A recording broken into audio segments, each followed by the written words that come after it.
Hey, what's up, everybody? It is Wrestling Uncensored. Tonight, we're watching AEW Rampage live with you. We're reviewing tonight's episode of Smackdown. Bray Wyatt returns. Brock Lesnar comes back to WWE Raw. Rey Mysterio moves brands, and Seth Rollins is the new U.S. champion. A lot of wrestling to get to. Let's get Johnny in here and start the show.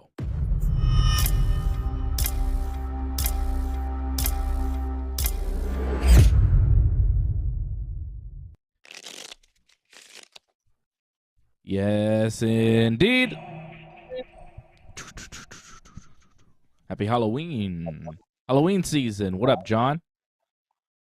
A little early for Halloween, but I'm guessing you're getting ready for it early. That's fine. I'm always ready. I got my Halloween costume ready already. You talk about all the big headlines this week, but to me, the main headline was the fact that the former co-host of Wrestling Uncensored made his AEW debut this week. That's the biggest story, I think. Yeah, for sure. I agree. The biggest story for us, definitely, maybe not the world of professional wrestling, because the world of professional wrestling isn't aware yet, but they will become aware, hopefully, very soon, of our buddy Jeremy Prophet, Jessica Black. They were on AEW Dark. They wrestled Penelope Ford and Kip Sabian. And it'll show up on Monday. You'll be able to see that match. And, of course, Jeremy Prophet, the original co-host with me here on Wrestling Uncensored. Before it was Johnny, it was Jeremy. And now Jeremy getting a shot in AEW and possibly a contract in AEW. So we wish him the best, and that was definitely big news. Must make you proud to see that, Johnny. You've wrestled him so many times. Been friends with Jeremy for so many years, right? We've known that guy forever. You probably don't know, or maybe you do, I don't know. But I wrestled his first ever match, actually. So that was really cool in the sense that I wrestled his first and last match here in Quebec before he left for AEW. So for me, that was just an awesome honor. To see him grow into the wrestler he is today is just amazing. And Jessica as well. Because, to me, she was the best women's wrestler, hands down, in Quebec, without question. And she wasn't getting the recognition. Jeremy, at least, you heard about him, but I don't know if many people heard about Jessica. So the fact that they're both now getting it at the same time, it's amazing. You don't usually see that, couples in wrestling get the opportunity at the exact same time. Yeah, it's really cool. And I hope they do something with it because they're both very, very talented. I look forward to seeing their match. I'm going to be watching AEW Dark. I never watch AEW Dark, but I'm going to watch Jeremy's match, obviously, Jeremy and Jessica's match. Yeah, I've known Jeremy for a long time. We played baseball against each other as kids. Yeah, I think he beat you most of the time, so yeah, that's what he told me. That. I don't, yeah, that's what he told you, I'm sure. I don't recall it that exactly, way. Yeah. I think you may have told the story differently as well, but yeah, it's all right. I think might have been a different story. I'm not really sure. I don't remember. But maybe he won sometimes. I don't know. Something to clear up, though, because you saw that I posted the photo of them being at the AEW in Toronto on Wednesday. I got a bunch of messages saying, oh, where are you at? Even they asked me, are you at the show right now? I was not at the show.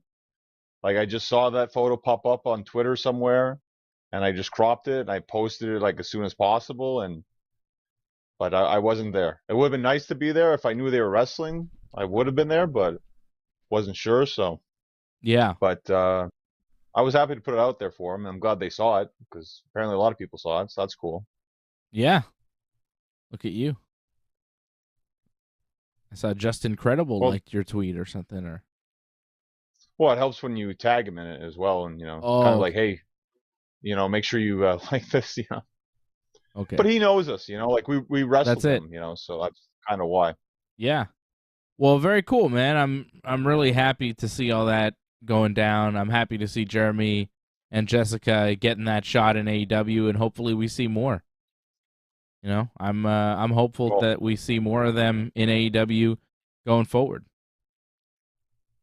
That's what I think. That's what I tweeted, right? I said the first of many. AEW matches. Like, Mm-hmm. I don't think it ends here. This was just the beginning of it. Like, they've only started working at the Nightmare Factory. So I would think they're going to be with AEW on the road a couple more weeks. I don't know this for sure. I'm not saying like what I know source wise or anything. Like, I thought maybe they'd be on Rampage. I have no. I'm watching now. Who knows if they were or not? I don't have any insider information on that. All I Yeah. know is that they like the match, and I'll be able to see it Monday. That's all I know. Well, I look forward to seeing that on Monday. And yeah, Jeremy is a great guy. Great guy. And I'm really happy to see him get that shot in AEW. Shout out to Dino Steaks, Ryan Katz, Silent by Deadly, CSL Lorne. Seeing you all in the chat tonight. Don't forget to hit us up on Super Chat if you have any pertinent questions, anything really you want to ask us tonight. Hit us up on Super Chat. We'll give you our thoughts on anything and everything professional wrestling. You can also support the Ringside Report Network by going to join.ringsidereport.net, join.ringsidereport.net, or donate.ringsidereport.net to support the Ringside Report Network. So other than Jeremy, do you want to start with AEW? I did just see Jon Moxley and Claudio Castagnoli beat the Butcher and the Blade, as if there was any doubt of that. Wasn't paying attention too much. Was thinking too much about what's happened last couple of hours. What happened? Well, I mean, the fact that Smackdown? the whole thing that happened on Smackdown and everything, and I got into the whole ramble about Jeremy. So like, yeah, like, I kind of wasn't thinking about Rampage so much, but it's good that you told me that. Like, I wasn't really paying attention. That's okay. It was just Moxley and Cesaro beating up Butcher and Blade. They did a promo after, but I didn't hear it. So that happened. Well, I imagine the crowd was pretty good because again, this is in Toronto. This is the second night, and thankfully they did the right thing. Hopefully they do this going forward, AEW, where they filmed Rampage the day after, not right after Dynamite. So I imagine the crowd is a lot more lively at least now. And you can sell tickets for 2 nights. More money. Well, and you see what Jericho did. Like, oh, I'm not going to play Judas the first night, but if you come the second night, then you get to hear Judas. Oh, because he was Lionheart Jericho on Dynamite for his match. No Judas. So if you come for Rampage, there's a Judas intro. Huh? It was like Jericho obviously was the most over guy on the show, but like when the entrance hit, like there was a bit of booing because people wanted Judas and they didn't get it. But they'll get it tonight. Or they got it like on Thursday. Right. Is Jericho supposed to wrestle here on Rampage too? I believe in appearance, at least. Because isn't he doing commentating right now? Or probably. Supposed to show up. I don't know. I don't have the audio. I just have the visual for the show right now, right? Because I'm talking to you. I see the Dark Order doing a backstage promo. I don't know what this is. I thought that was interesting how the Toronto crowd got behind Chris Jericho. Oh, Stu Grayson came back. Wow. Oh. Yeah, it just popped up right there. Oh. There's Stu Grayson. Is he just back with the Dark Order officially now? That's good. I liked him with that group. Him and Uno are a tag team. It just seemed odd that they weren't in the same company. Well, he's a good wrestler too. Like it makes sense for him to be in that group. Like I get they have a tag team, but you can have 2 tag teams in one faction. Other factions have that. No, you're right, like but Andrade I think has how many teams? Stu Grayson is really talented, and I was disappointed to see him leave AEW because I like watching him wrestle on TV. Oh, there's Jericho doing his entrance here with Judas playing. That's what people pay for. But the crowd loving Jericho because, of course, they were in Toronto. Bryan Danielson was the heel in that match on Dynamite this week. Like, they turned Bryan heel, and Bryan, of course, went with it because he's amazing. And Jericho winds up winning with lots of cheating. Lots of cheating. Yeah, but that also ruined the whole Daniel Garcia thing because, like, when he turned on him, people popped for that. So it kind of ruined it almost in a sense. Yeah. I guess they're supposed to Wasn't get the same boos. kind of reaction. I mean, going forward, they'll be the heel group on Right. Dynamite. But yeah, in Canada, Jericho was just a huge babyface. Jericho pushing Bryan into the ref. The ref bumped hard on the ropes. That bump the ref took, like, hit the ropes and then went to the floor. It was pretty rough. And then Daddy Magic gave Jericho the Ring of Honor belt. Daniel Garcia came out to confront Jericho, and it looked like he was going to stop him from cheating.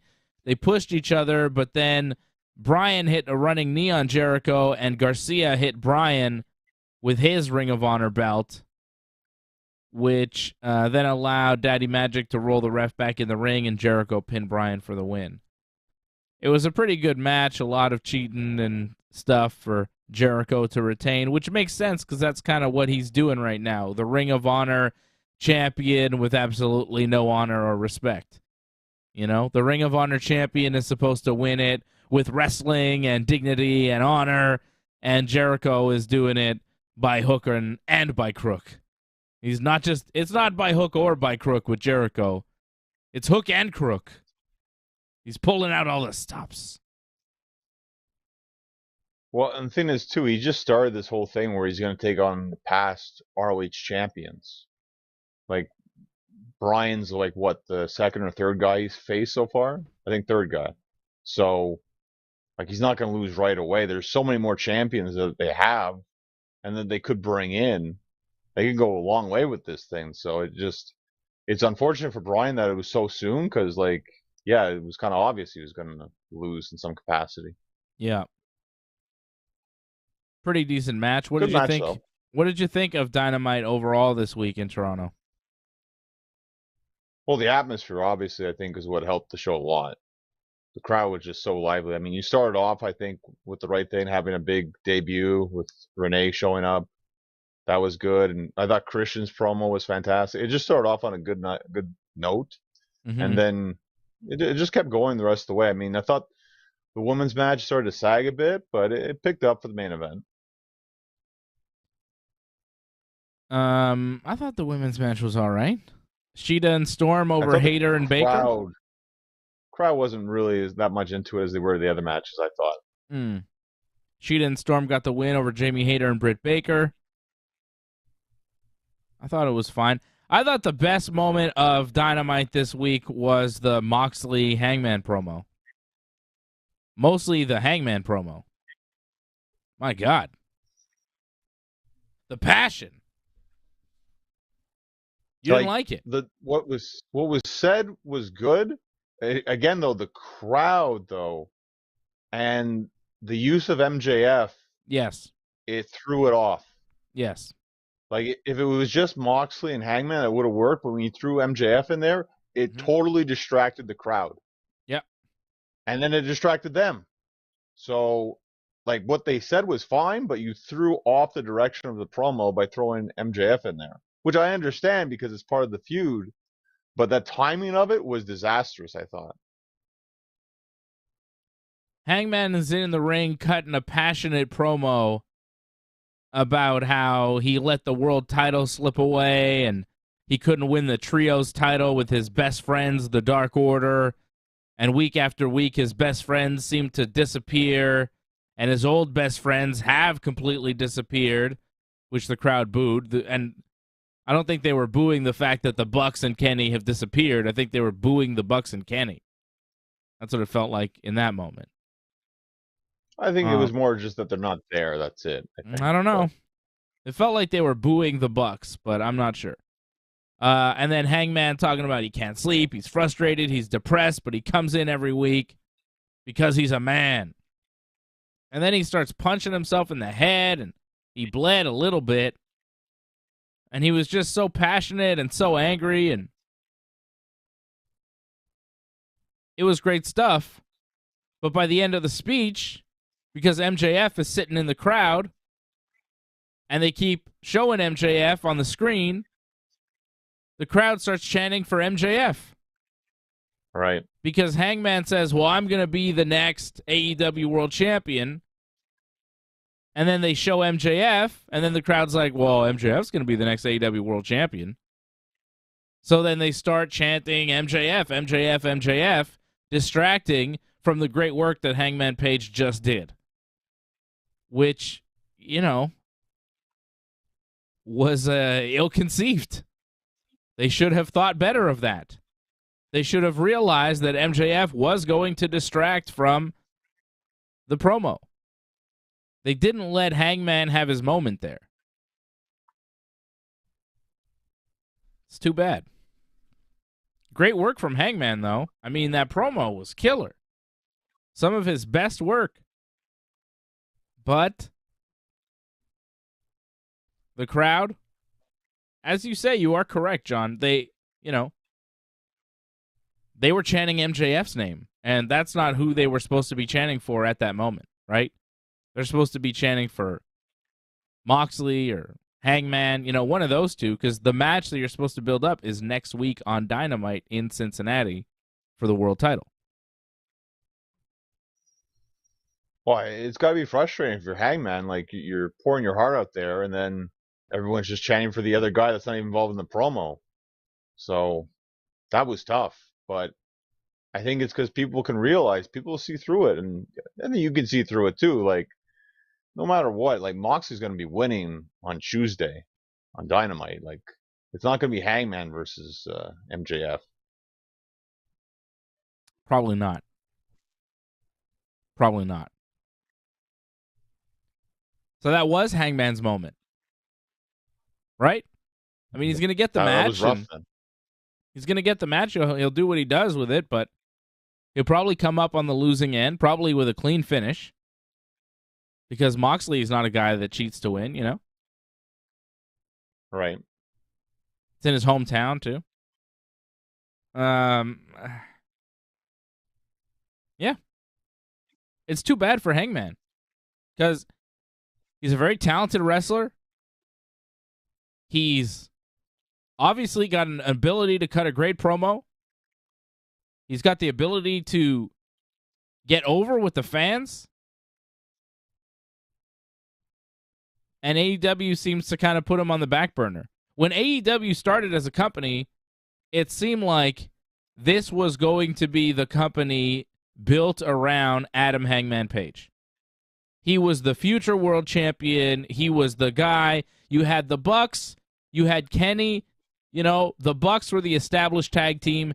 Kenny was the established current world championship guy, main eventer. And Hangman was up next, and he was going to be the future star of the business. And now AEW, Moxley, whoever, they put Hangman on the back burner. And if I'm Hangman Page, I'm checking to see when my contract expires. Because you got to imagine a guy that's still early 30s. What did he say? He's 31 years old? As he said on Dynamite this week? Triple H's ears perked up when he said that. Huh? 31, eh? Goddamn, pal. Sorry, it's still Vince. I can't. When I'm doing the head of WWE, the voice is still Vince for some reason.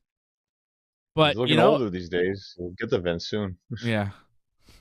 Yeah, that DX reunion was quite something on Raw. Jeez. Road Dogg, that slip was intentional, I think. What happened? He said geriatric DX. Oh, yeah, he said that on purpose because they're old. Yeah. Sean looked old. Sean looked terrible. Yeah, he looks... Is he okay? Is he in poor health? Like, Sean, what happened to the Heartbreak Kid? Well, I think coaching ages him. That's it. Like, it's not easy training. I don't know. Living in Florida. It's a rough life. I don't see how a state would make a difference, but maybe you're right. I don't know, John. But well, I mean, what he's doing in Florida. As for Hangman, I just think he's a tremendous talent, and for one reason or another, AEW thinks, yeah, he's good, but he's not going to be the man here. But I think in WWE, he could get paid and be a big, big star. So, he's a guy that could walk too. Well, I have no idea how long his contract is right now. So, I mean, that depends how many years he has left. Mm-hmm. And just because you have a bit of a down here, I mean, he could still have a big upswing again. Like he has his ups and downs. Like he's had it before. Like I kind of wouldn't really worry about it. He's still considered a star. This company right now revolves around Jon Moxley. Yeah. And sure. Yeah. given the current landscape of AEW, I don't see it revolving around anybody else for the foreseeable future. I think MJF might have his run in it, but I don't know if the whole show is going to be about MJF. And I don't know how long the run will be. MJF's super over. I definitely could see him running the show. So was Hangman. That's it. I mean, he'll have his run, and they'll test him out. Hangman had a good run. It's one thing to be a star that is over, that the fans want to see as a world champion at some point because they think he's world championship material. It is another thing when that man becomes the world champion. Definitely. And we've seen that with AEW. We want this guy to be the champion. Okay. Right? Happens a lot. Yeah, that's for sure. Happens a lot in pro wrestling, just in general. A lot of it is the chase. And once you achieve the goal, it's like, well, what else can you do? I'll defend it. Yeah. How about losing it and going for it again? That's why Ric Flair was a 16-time world champion. You know? Because it's all about the chase. It's not really about holding the belt. He figured it out. Well, Rick was different though too, because Rick was good at business in the sense where it's like, I'll put you over, then you put me over again, kind of thing. Like he always won the title back, kind of thing, But he did a favor back, but he had some decent title reigns. So, I mean, yeah, he lost title, then would lose it, get it right back. I mean, it's still a very good reign when you think about it. I know. I'm just using Flair as an example for a guy who was world champion multiple times and understood, the chase is important. A flair for the gold, right? All that stuff. It's very important. Right. But of course you have the Hogans who just, he just stayed on top because he was an attraction and they had a bunch of attractions that they could build up, like a King Kong Bundy and Andre the Giant and, Ted DiBiase and whoever they had at the time to build up as an opponent for Hogan that he could just squash and conquer. That's another form of world champion. Roman Reigns is that type of champion. He's having a run right now where he's just an attraction in itself. Like Roman Reigns, the bloodline, the entrance, the whole deal. He was an attraction. And yes, of course, Flair did. I mean, obviously. I'm seeing that comment. Yeah. But Roman is an attraction, the bloodline is an attraction, the entrance is an attraction. So as the champion, he is kind of a guy that can stay on top for a while and have opponent after opponent fall to him. Cena was like that too. And that can work. But Cena also chased that belt a bunch. Right? How many times did Cena wind up winning? Wasn't he 15 times? Did he not? Or did he tie Flair? No, he did 16, right? Flair. Yeah. Yeah. It's pretty crazy. But different eras too, where it's like in Flair's era, like you got used to having long champions, where Cena, it's like people got upset if you were champion for too long and they kind of turned on him because he was champion for too long. So they had to make shorter reigns so people wouldn't get so upset. Yeah. No, you're right about that. But I'm just not sure. Basically, we're talking about MJF, and I'm just not sure that MJF as the world champion is going to work. I like MJF. I think he's great. But at this point in time, I am not sure that he should be the world champion in AEW.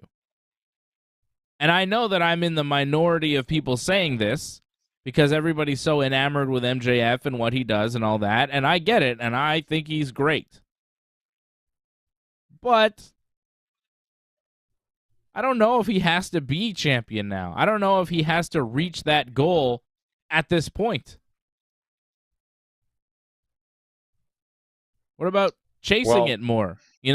I said the same thing about Hangman right before he won. I said I don't think he should win. I think he should chase it more, and I think I was right about that. Because in the end, the title run didn't really work out. It was a pretty short title run. It was uneventful, and you wind up just dropping it to Punk. And I didn't think he should drop it to Punk. Right? I was right about that too. I didn't think he should drop it to Punk. I didn't think it was a good move. I think Hangman needed the win over Punk way more than Punk needed a win over Hangman. And Punk was just beating guy after guy. He comes in, beats Darby Allin on his first night. Everybody's like, oh, what a cool match. It's like, yeah, you just beat Darby Allin, though, clean. And he's going to keep beating young guys 20 years younger than him and taking the world title. And then look what he did with the world title. He's probably not going to wrestle for the company ever again. Just blasted half the roster. It's wrestling. Never say never. It's wrestling. Never say never. No, I'm not saying he'll never come back to AEW, but what's the word?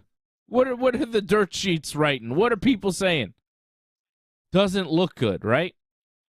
Doesn't look good for Punk to come back to AEW at all. Again, wait when he comes back from that injury. Once he's healed, when he actually could come back, which is still, months and months away. That's into next year or so. Something to think about next year, possibly. I'm looking at all these security people that Jade's beating up right now. Doesn't look like Jeremy's involved in this, though. No, it was or Jessica. What just happened? Nyla Rose beat Anna Jay, but Nyla Rose has stolen the TBS title from Jade Cargill, so Jade Cargill and the baddies are coming to attack, but security stopped them for some reason, even though they've stolen Jade's property. But somehow Nyla Rose, Marina Shafir, and Vicky Guerrero, who are a team now, managed to escape Jade and the baddies. So Jade's a face now? I don't think so. So Nyla's a face? I don't think so either. It's just confused, okay. All that stuff. They don't pay enough attention. Well, Anna Jay too. She was a heel. I really don't know what's going on with that. I don't know either. Anna Jay is a heel. Confused. Anna Jay is a heel because she's with the Jericho friends. Anna Jay wrestled Nyla Rose, so maybe Nyla Rose is a babyface who has stolen a belt. It's usually a heel move, though, isn't it? I don't know. Yep. I don't know who we're supposed to cheer for. I don't think Tony Khan knows either. Wow, no, I don't think he knows. We just jumped right into the next match, super quick. This must be a really tight show. I guess there's another match after this. Is this another match? Yeah. Already? Quick. They didn't even do entrances. It's Ethan Page against Isaiah Cassidy. Aren't there stipulations to this match too? If Ethan Page wins, Matt Hardy becomes property of Stokely Hathaway and friends. Matt and Private Party, yeah. And Private Party. But if Ethan Page loses, Private Party is free. Right. I don't like match, this match. I don't like Ethan Page and Matt Hardy, two white men, trading ownership of Private Party to African American gentlemen. It doesn't seem correct. Seems a bit odd. Cassidy fighting for the right. I own them. The right. Yeah, he's fighting for his right to be free. Yeah. Okay. I mean, it seems a bit odd.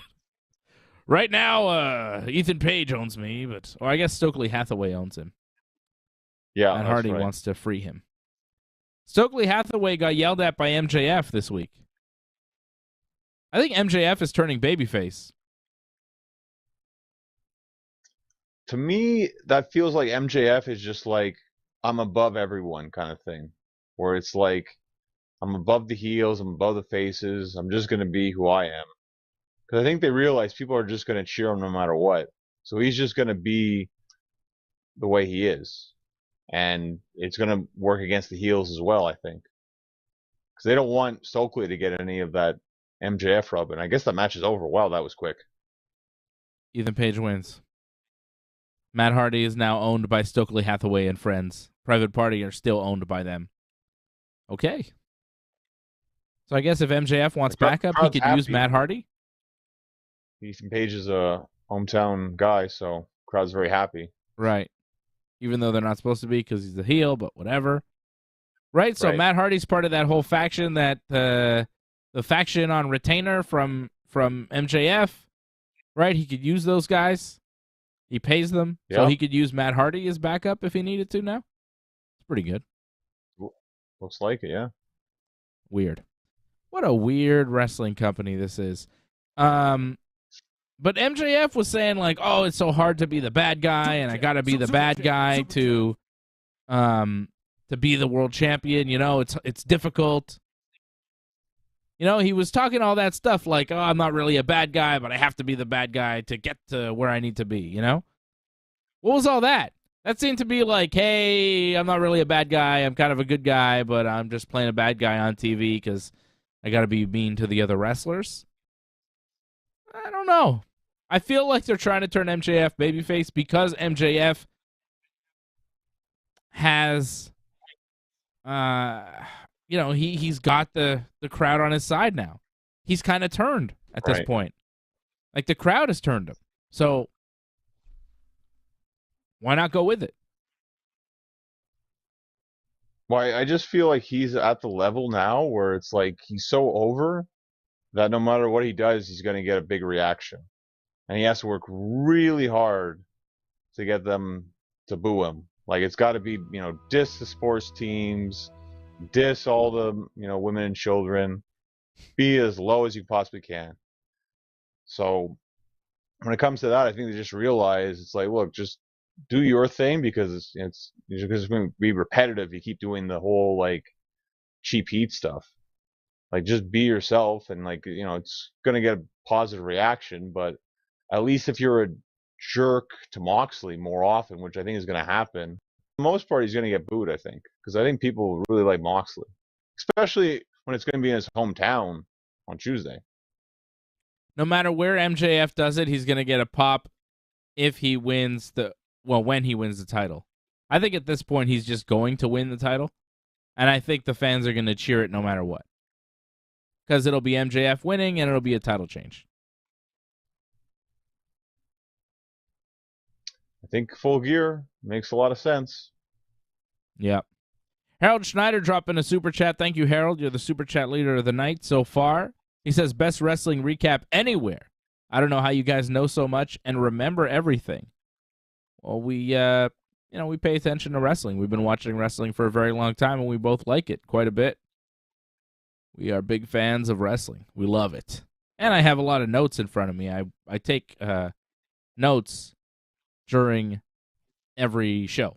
When I'm watching the wrestling TV, I'm taking notes so I remember everything from the week, because it's hard to remember every little detail.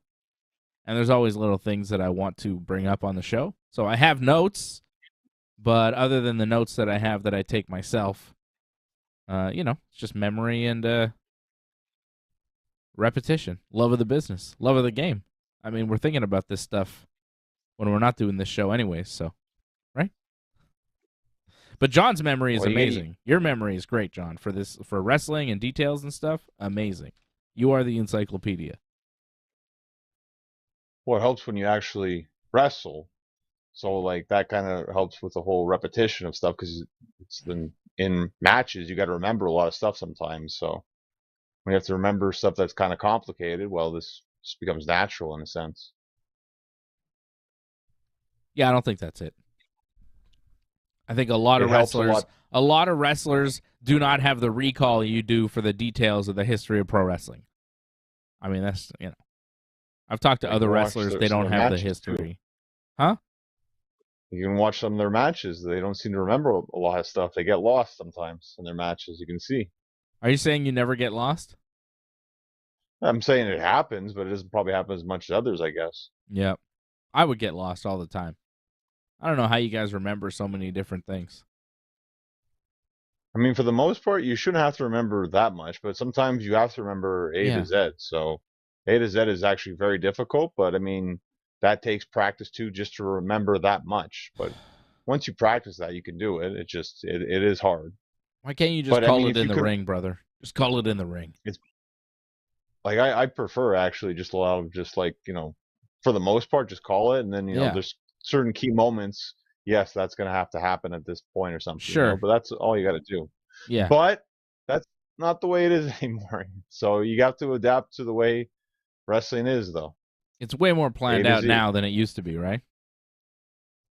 Well, another thing too is the whole thing with television as well, right? And everyone has to be set at the right time. So if you want to do that, you have to make sure what can fit, what can't fit. It can get tough for people, especially if they're not experienced in it too. Like if they're not used to calling stuff. So then they have to actually plan it all out. Plus you have the whole agents, right? Or like the guys who book the matches. They want to know everything about it. Mm. So again, it can get more complicated. Fun. There's nothing like I mean, there's you get nothing paid for it, so that's okay. Yeah. But to me, like, wrestling is an art form, Right.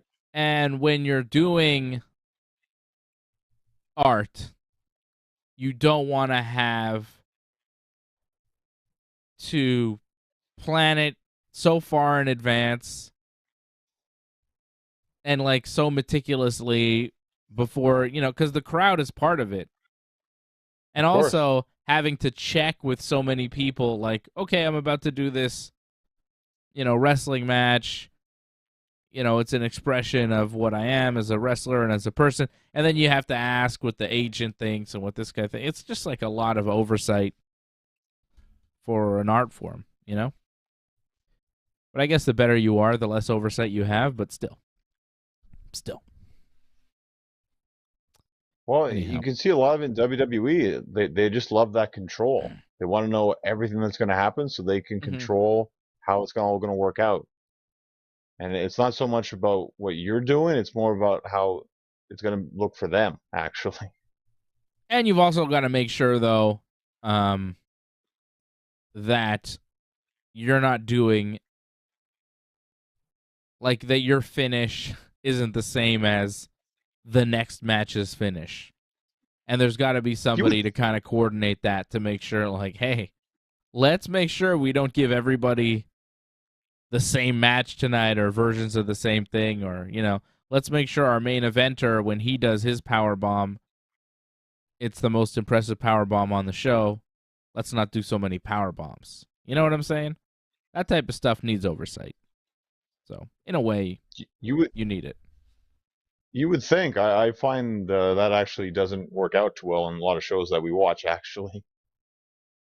I find we see a lot of moves over and over again on the same shows. Yeah, well, they try, but they can't always hit their mark. So MJ, well, I think you see the difference though. WWE, AEW, like yeah, I think AEW again. This I don't know for exactly, but just the way I watch it, it's like it feels AEW. There's a lot more freedom there of them just doing what they kind of want. Where WWE, it's more like, no, this is happening exactly at this time, kind of thing. Like this, follow the script. So.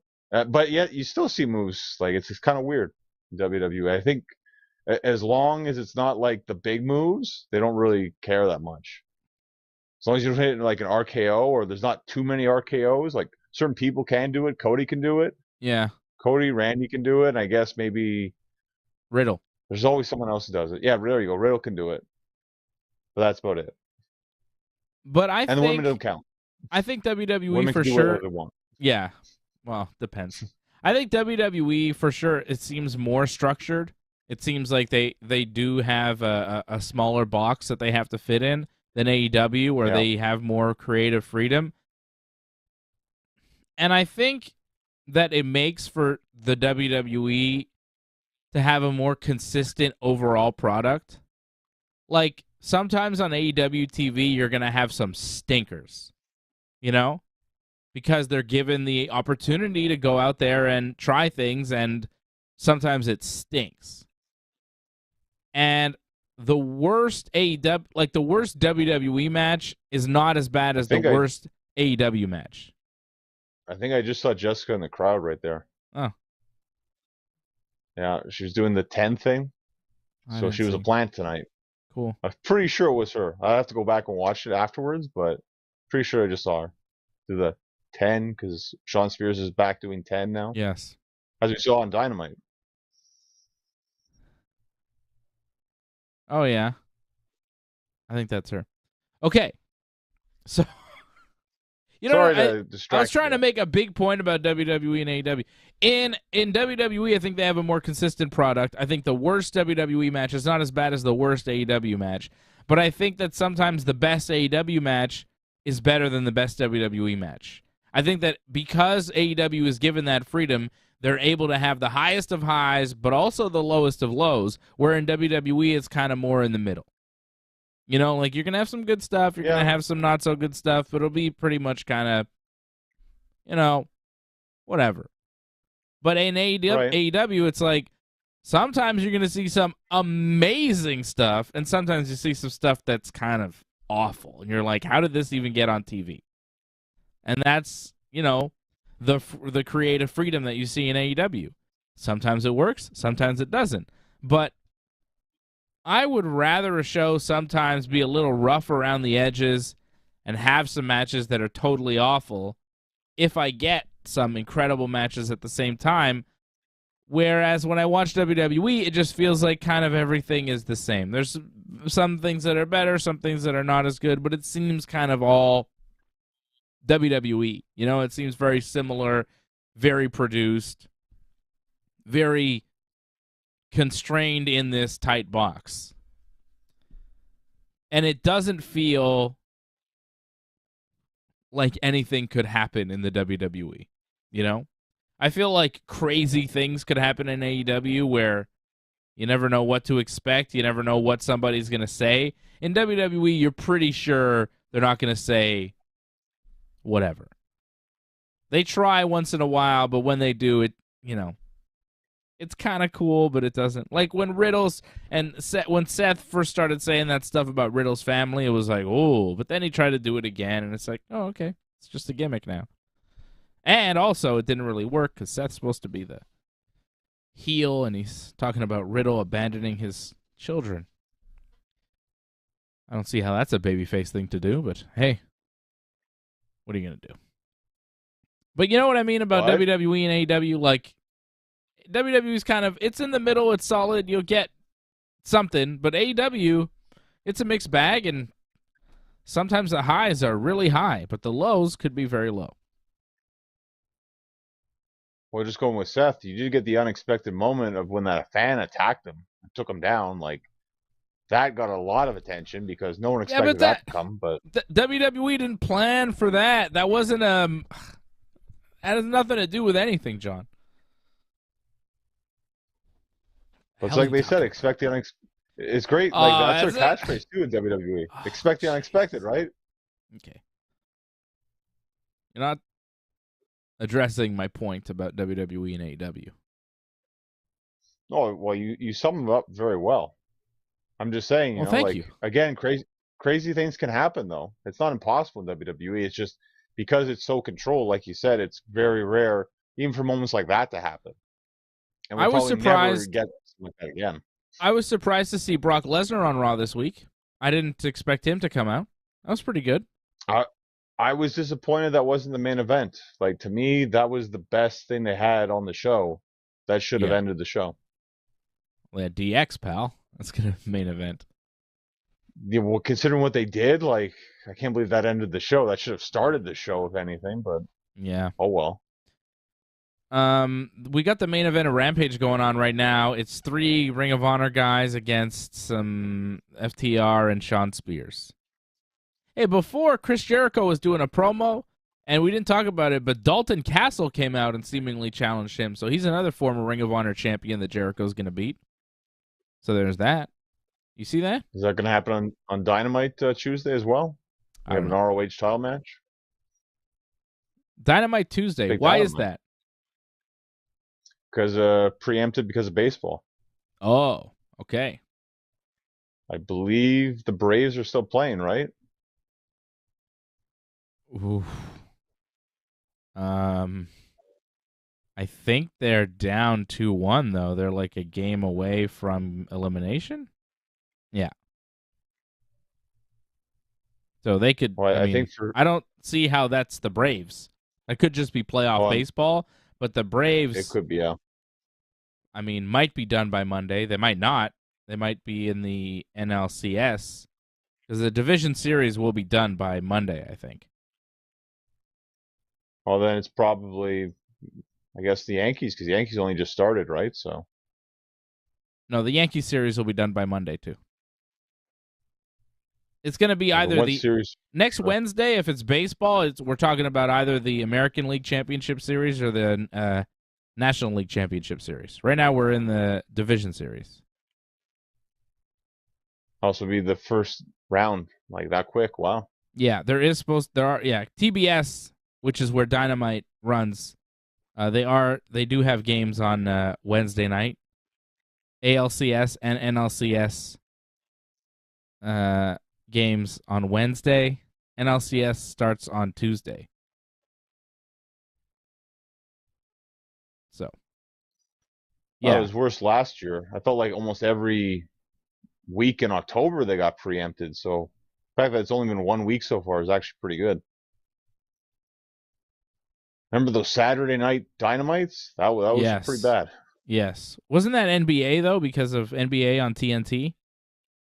I feel baseball had happened, too, though. Maybe. I don't know. No, because TNT, the Dynamite was on TNT back then. And baseball's on TBS, not on TNT, I don't think. But I might be wrong. I feel like it happened. You could be right, though, but I feel like it also happened, though, with or maybe in hockey, actually, that got preempted for TNT. Mm. How did the Canadians October too? How'd the Canadians do tonight, John? As good as the Yankees did tonight. No, so they lost. That sucks. Wasn't a good night for both of us. No, it was bad day watching the Yankees lose. Back. The Yankees. Back. It's not the end of the world. Yankees will play the Guardians tomorrow, 7:37, first pitch in Cleveland. Game 3 of the series tied 1-1. Astros got 3 sharpshooters in Canada here. Oh, yeah, the FTR and Sean Spears doing sharpshooters. Astros and Mariners tomorrow, Game 3. Houston could sweep. The Hart Foundation gear. Yeah. Houston could sweep the Mariners tomorrow, which is crazy. Not surprising. I mean, Houston is a juggernaut. They're crazy. They're so good. I mean, you expected it to be Houston and New York, like, for the finals. Yeah, in the ALCS. I'm hoping that the Yankees make the ALCS. Wow. Padres up 2-1 on the Dodgers right now. And the series is tied at 1. Like, the Padres could go up in the series. I mean, if the Dodgers get eliminated here, it'll be a shock. Because they're incredible. So, Padres might do it here. Go Padres. I'm watching that game. I'm cheering for the Padres. I want to see them eliminate the Dodgers. Just trying to clear the way for a Yankees World Series. Try to make it as easy as possible. Because if the Yankees make it all the way to the World Series and they have to play the Dodgers, I think it's going to be bad. But if they have to play the Padres, I mean, it's just the Padres. Come on. How bad can that be? Yankees have to get through Cleveland and then get through probably Houston, which will be stressful. My God. All right. I don't want to talk about baseball. It's stressing me out. Let's talk about pro wrestling. Match is over. FTR guys won. FTR and Sean Spears. They brought Sean Spears out like that matters. I don't know. Well, again, hometown guy. He's from Ontario. Got a great reaction. He's not from Toronto. Home province. Well, Close enough. Where's he from? St. I want to Catharines? say, I was going to say St. Catharines, yeah. Yeah. Who's And coming out now now? it's the Ring No More guys Who? with Maria.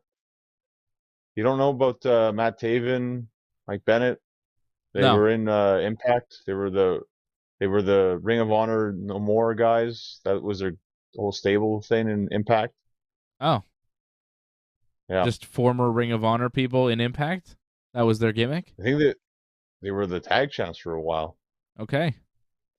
So it's Matt Taven and Mike Bennett with Maria, Mike Bennett's wife, Maria Kanellis, and they're doing a promo now to FTR about the Ring of Honor tag team titles. How exciting. A lot of belts on these shows that I don't care about. I mean, who cares about FTR and the Ring of Honor tag team titles? Is Rampage a Ring of Honor show? Like, a lot of Ring of Honor stuff on Rampage. To be honest, like I feel like that's what they really should do. Is Rampage should just be Ring of Honor. They should get another time slot for Rampage, air it live on Thursdays, and then just have Ring of Honor 10 p.m. on Fridays. I think that'd be the best thing to do. I would never watch it. I'm not saying you would watch it. Never. I'm just saying, like, it would be better for AEW, I think, to finally separate the two brands instead of what we have now, which is a mess of a brawl right now. Yeah, you got Brian Cage and his Ring of Honor buddies. What the heck's going on there? That was weird. I don't know. Now you got the purple guys, Taven and Bennett, helping out Cage and friends. Who's coming out to save? Oh, it's Samoa Joe and Wardlow. Wardlow, yes. They wrestled on Dynamite this week. They beat QT Marshall and Nick Camarado. And then Prince Nana and the Embassy came out, and Brian Cage was talking, and FTR came out, and all that stuff, which led to this match, right? They're all involved. It's all Ring of Honor stuff. But Wardlow is like... Wardlow beat Brian Cage, but he seems to still be feuding with Brian Cage. I don't know why. They do these things backwards, right? Like, they have the match. They have a match for the title. They have a conclusive finish. One guy wins, and then they feud. It's like, what? Didn't we do this already? AEW does that quite frequently, right? Well, they start a feud with a match with a clean finish. Like, I don't know whatever happened to Kevin Owens. He seems to disappear, but didn't he start a thing where he beat Austin Theory and then like, oh, I'm going to start feuding with Austin Theory? He disappeared for whatever reason. I don't know if he got hurt or something, but I don't know. That happens in wrestling. Yeah.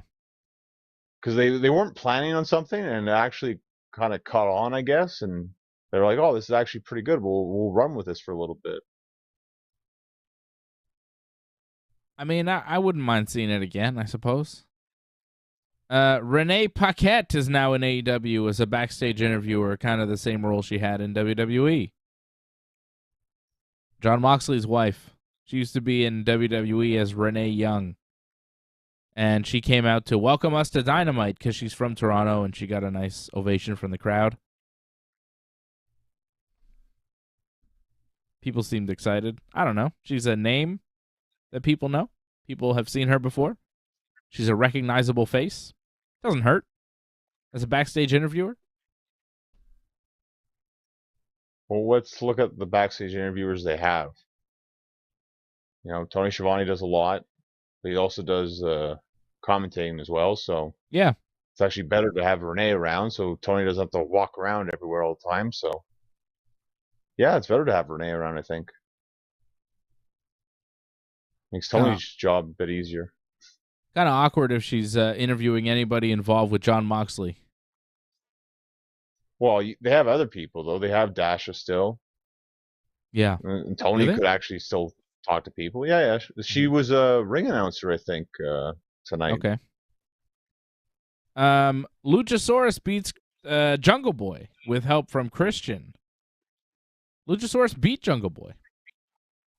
Match was all right. Well, you know, I thought it was fine, the match. Like, and Yeah. it made sense, like it looked like he was going to lose, but Christian, a little bit of a distraction, and, Jungle Boy made a mistake, and, Luchasaurus made him pay for it. Yeah. And I don't think that's over, right, between Jungle Boy and Luchasaurus, because Jungle Boy Right. lost, but he didn't lose without some outside interference. So I think that'll keep going. Swerve Strickland and Keith Lee versus the Acclaimed is something that is continuing. I liked Max Caster's rap. You're going to need a new nose, have your face swollen, looking blacker than Trudeau's. I thought that was a good line in Canada from Max Caster. Thank you, Max, for making fun of our Prime Minister, who is a joke. And he made a joke out of him, which was funny. Swerve Strickland beat Daddy Ass. My God, does Billy Gunn look tremendous. On a week where we see DX just looking like four old men, and Daddy Ass is the one who's still wrestling and looking so good, so jacked. Swerve did beat Daddy Ass with a hand on the ropes, though. Cheated a little bit to beat Billy Gunn, Daddy Ass. Not bad. Not bad at all, Well, I was really impressed with how over Billy Gunn is, and he worked that crowd to perfection. Like, he is, in my opinion, one of the most over guys they got right now, just because of the whole thing with the Acclaimed. Like, honestly, like, they could push him all the way to the title and people would be all into it, I think. It's crazy, but he still has a great look. He can still work in the ring. Like, he obviously takes shortcuts, but, like, it makes sense. He doesn't need to kill himself. And he knows how to work the crowd, so like they should actually go with him for a bit. I don't know about making him champion, but I think people would actually believe it. Him going for like when MJF becomes champion, I could see Billy Gunn going against him. I mean, he's gigantic. He's believable. And he's super over. Incredibly over right now. Champion, I don't know. Okay. Take a guess how old he is. First of all, let me tell you something. All the guys that were in the ring for DX looking like old men, Billy Gunn is older than each and every one of them. He is the oldest member of DX. He's older than Shawn. He's older than Road Dogg, older than X-Pac, older than Triple H. How old is Billy 59? Gunn? He's 58. Oh, I'm almost right. That's pretty close. But, like, what the hell? He's almost 60, this guy? How is this guy nearly 60? What is going on? What? My God. Only guy still wrestling. Road Dogg and Triple H are both 53. Shawn's 57. Looks 77. And X-Pac is 50. He looks pretty good. X-Pac looks pretty good for 50, I gotta say. He looked good. Yeah. Like, he's been through a lot in his life. He's gone through, the demons and everything. He looked pretty good. Looked in shape, looked healthy. Looks good for 50. Yeah, he looked good. Triple H looked good, too. I mean... Well, he looks like himself. It's a far departure from how he used to look. How do you know he didn't take his shirt off? He probably didn't do it because you could tell the difference. Like, to me, it's kind of obvious. The muscle mass is not there anymore. I don't think it's healthy to be as jacked as Triple H was. Billy Gunn says differently. Yeah, I don't know. But yeah, Billy Gunn is a freak of nature, though. I mean, nobody stays... I mean, that's why we're talking about him, because he's a freak of nature. When you see him, you're like, what? He's 58? He's the oldest member of DX, and he's still in the ring? Incredible. Incredible. Yeah, and he was hanging in there with Swerve. It was good. And then Mark Sterling and Tony Nese came out, and they told the Acclaimed that they weren't allowed to use the "Scissor Me" catchphrase, but if they talked it out, they could work out some sort of deal. So the thing that everybody loves, "Scissor Me, Daddy Ass," apparently now the Acclaimed can't even say. Huh? Well, Why did that happen? this is because like who else is in that group with Stokely Hathaway? It's because Billy's sons are in that group, so it's to build into that feud, which is going to happen. But Mark Sterling isn't with Stokely Hathaway. But it's going to lead into that, I think. Like it's going I to don't know. tie in somehow. That's a stretch. I think Tony Nese is going to have a tag team partner. Oh, you think so? Well, the varsity athletes, like they did that thing. They stole the whole varsity blondes thing now. They're the varsity athletes. Are they on TV? You're talking about Griff Garrison and the Pillman? It happened last week on Rampage. We weren't paying attention, but apparently, yeah, they lost their name because Sterling took the name. Oh, so this is just a thing that he's doing? Yeah, he's just stealing stuff now, yeah. Oh, it's a gimmick. But he sells it off. Though. He sells it to them. He sells it back to them? Yeah.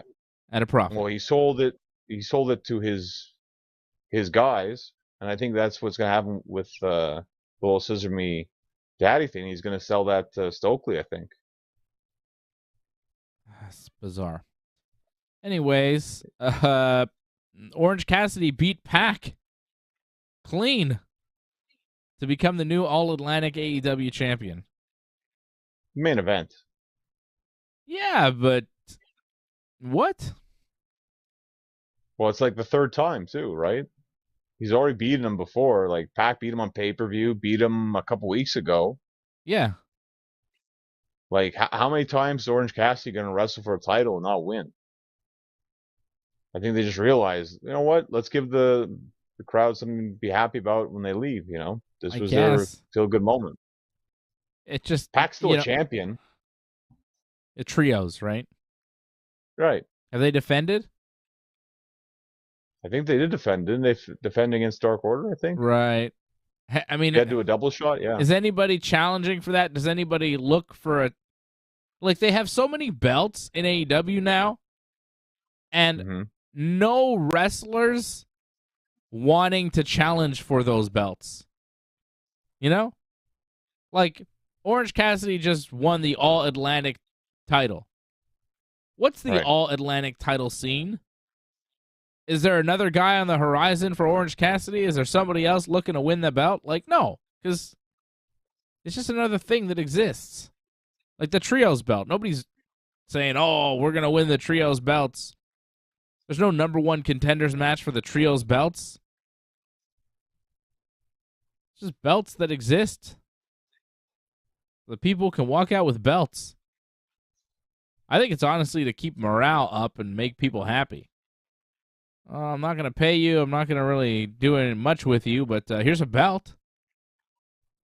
Orange Cassidy, you're really valuable to AEW. Here's a belt. We're not going to do anything with the belt, but you're a champion, so be happy. And some people are. Some people are. The match was all right, though. The match was pretty good between Orange and Pac. Well, they're always good matches, and this is the thing, too. Like, you just can't deny the fact that Orange Cassidy is really popular. And at some point, you got to stop beating him all the time in the title matches. He's actually finally got to win one. Like, then you can only imagine how over he can get when he actually becomes a champion like he is now. Give him a run. Give him something. Like, the All-Atlantic Championship isn't exactly the greatest championship in AEW, but at least with Cassidy, it gives him something that he can do now. And the whole point of this title is that it can be defended outside of AEW. So it's to get other interests elsewhere. So, like, he'll have title matches that we're probably not even going to see, or you'll just have to look them up online. Maybe. Maybe not. Maybe, yeah. We don't know Pac that for did sure. it, but Pac did it, what, once? I think twice. And I think maybe he did it because he was just in England or whatever. That's where he lives. I mean, it helps. Yeah. Nope. I'm not buying that. I mean, whatever. We'll see what Orange Cassidy does with the All-Atlantic title, but I just don't think it means that much. But yeah, I guess give Orange something. People do like Orange. People like the Orange Man. All right. Well, that was basically what happened on AEW TV this week. Is there anything we're forgetting? I don't think so. AEW Dynamite on Tuesday. Mox versus Hangman for the AEW World Title in Mox's hometown of Cincinnati, coming up on Tuesday night. MJF is going to do a promo. Toni Storm will wrestle Hikaru Shida. Storm defending her interim AEW Women's World Title. Renee will have a sit-down interview with Bryan Danielson and Wheeler Yuta. And I'm not really sure why. And that's all coming up on Dynamite on Tuesday night.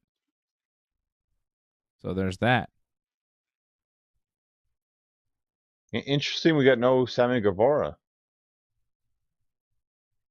little surprised about that. Like, he wasn't on Rampage. I don't know if you noticed that. Like, Huh. I mean, he just wins the match the week prior, right? Yes. But you didn't see him at all. It's interesting. He didn't even come out with the Jericho Society, and I don't think Ty Conti was there either. I don't think so either. I'm not 100% sure, but I think you're probably right. So maybe something's going on with that, possibly. With the whole Andrade Maybe they're thing. giving him. Still no Andrade. Maybe he's suspended or something. Cooling off, I think. More cooling off for people. Wow. Did you see the whole Ariel Helwani mad at Tony Khan and saying bad things about AEW story? I heard like bits and pieces about it. Yeah. Like, I'm not surprised that Tony didn't really talk to him. Like, apparently it's like a legal issue or something. So yeah, and he did an I'm not interview with Tony surprised- Khan, and he's upset that Tony Khan wasn't more forthcoming with answers. It's like, I mean, Right. that's your job as an interviewer. If you're not going to get the answers, I mean, you didn't do the right job. You didn't ask the right questions. Like, you know Ariel better than I do. Like, I don't know if he's really like into the wrestling scene. Like, I think he's more, and a guy for UFC. Like, I don't think Yeah. he's more for wrestling. Like, he's not really understanding of how these guys operate. Like, maybe he's friends with Triple H or something. Like, he thinks he's into wrestling, but it's a totally different world, like WWE and AEW. Yeah, I mean, I'm sure he watches some wrestling and he tunes in and whatever, but he's not deep into the world of professional wrestling. And when you hear him talk about it, you can kind of tell, you know? Right. You can see, there's gaps there. But I don't know. It's just odd. And I'm seeing Meltzer kind of saying the same thing, like, oh, they're not giving us information and stuff. It's like, well, you're trying to get inside information on a company, and they're not being forthcoming with it. Well, why would they be? Right. They don't have to be. No. Hey, who's going to win the match next week? I'm not telling you. Whoa, what's your problem? Fucking, what do you mean? Wait till next week. Like, half of wrestling journalism is like, here's something that's going to happen in 3 hours. It's like, all right. Subscribe to my thing to find out. It's like, all right. It's more of like, I think this might happen. Yeah. Click this link. Yeah. Yeah. Here, I have spoilers.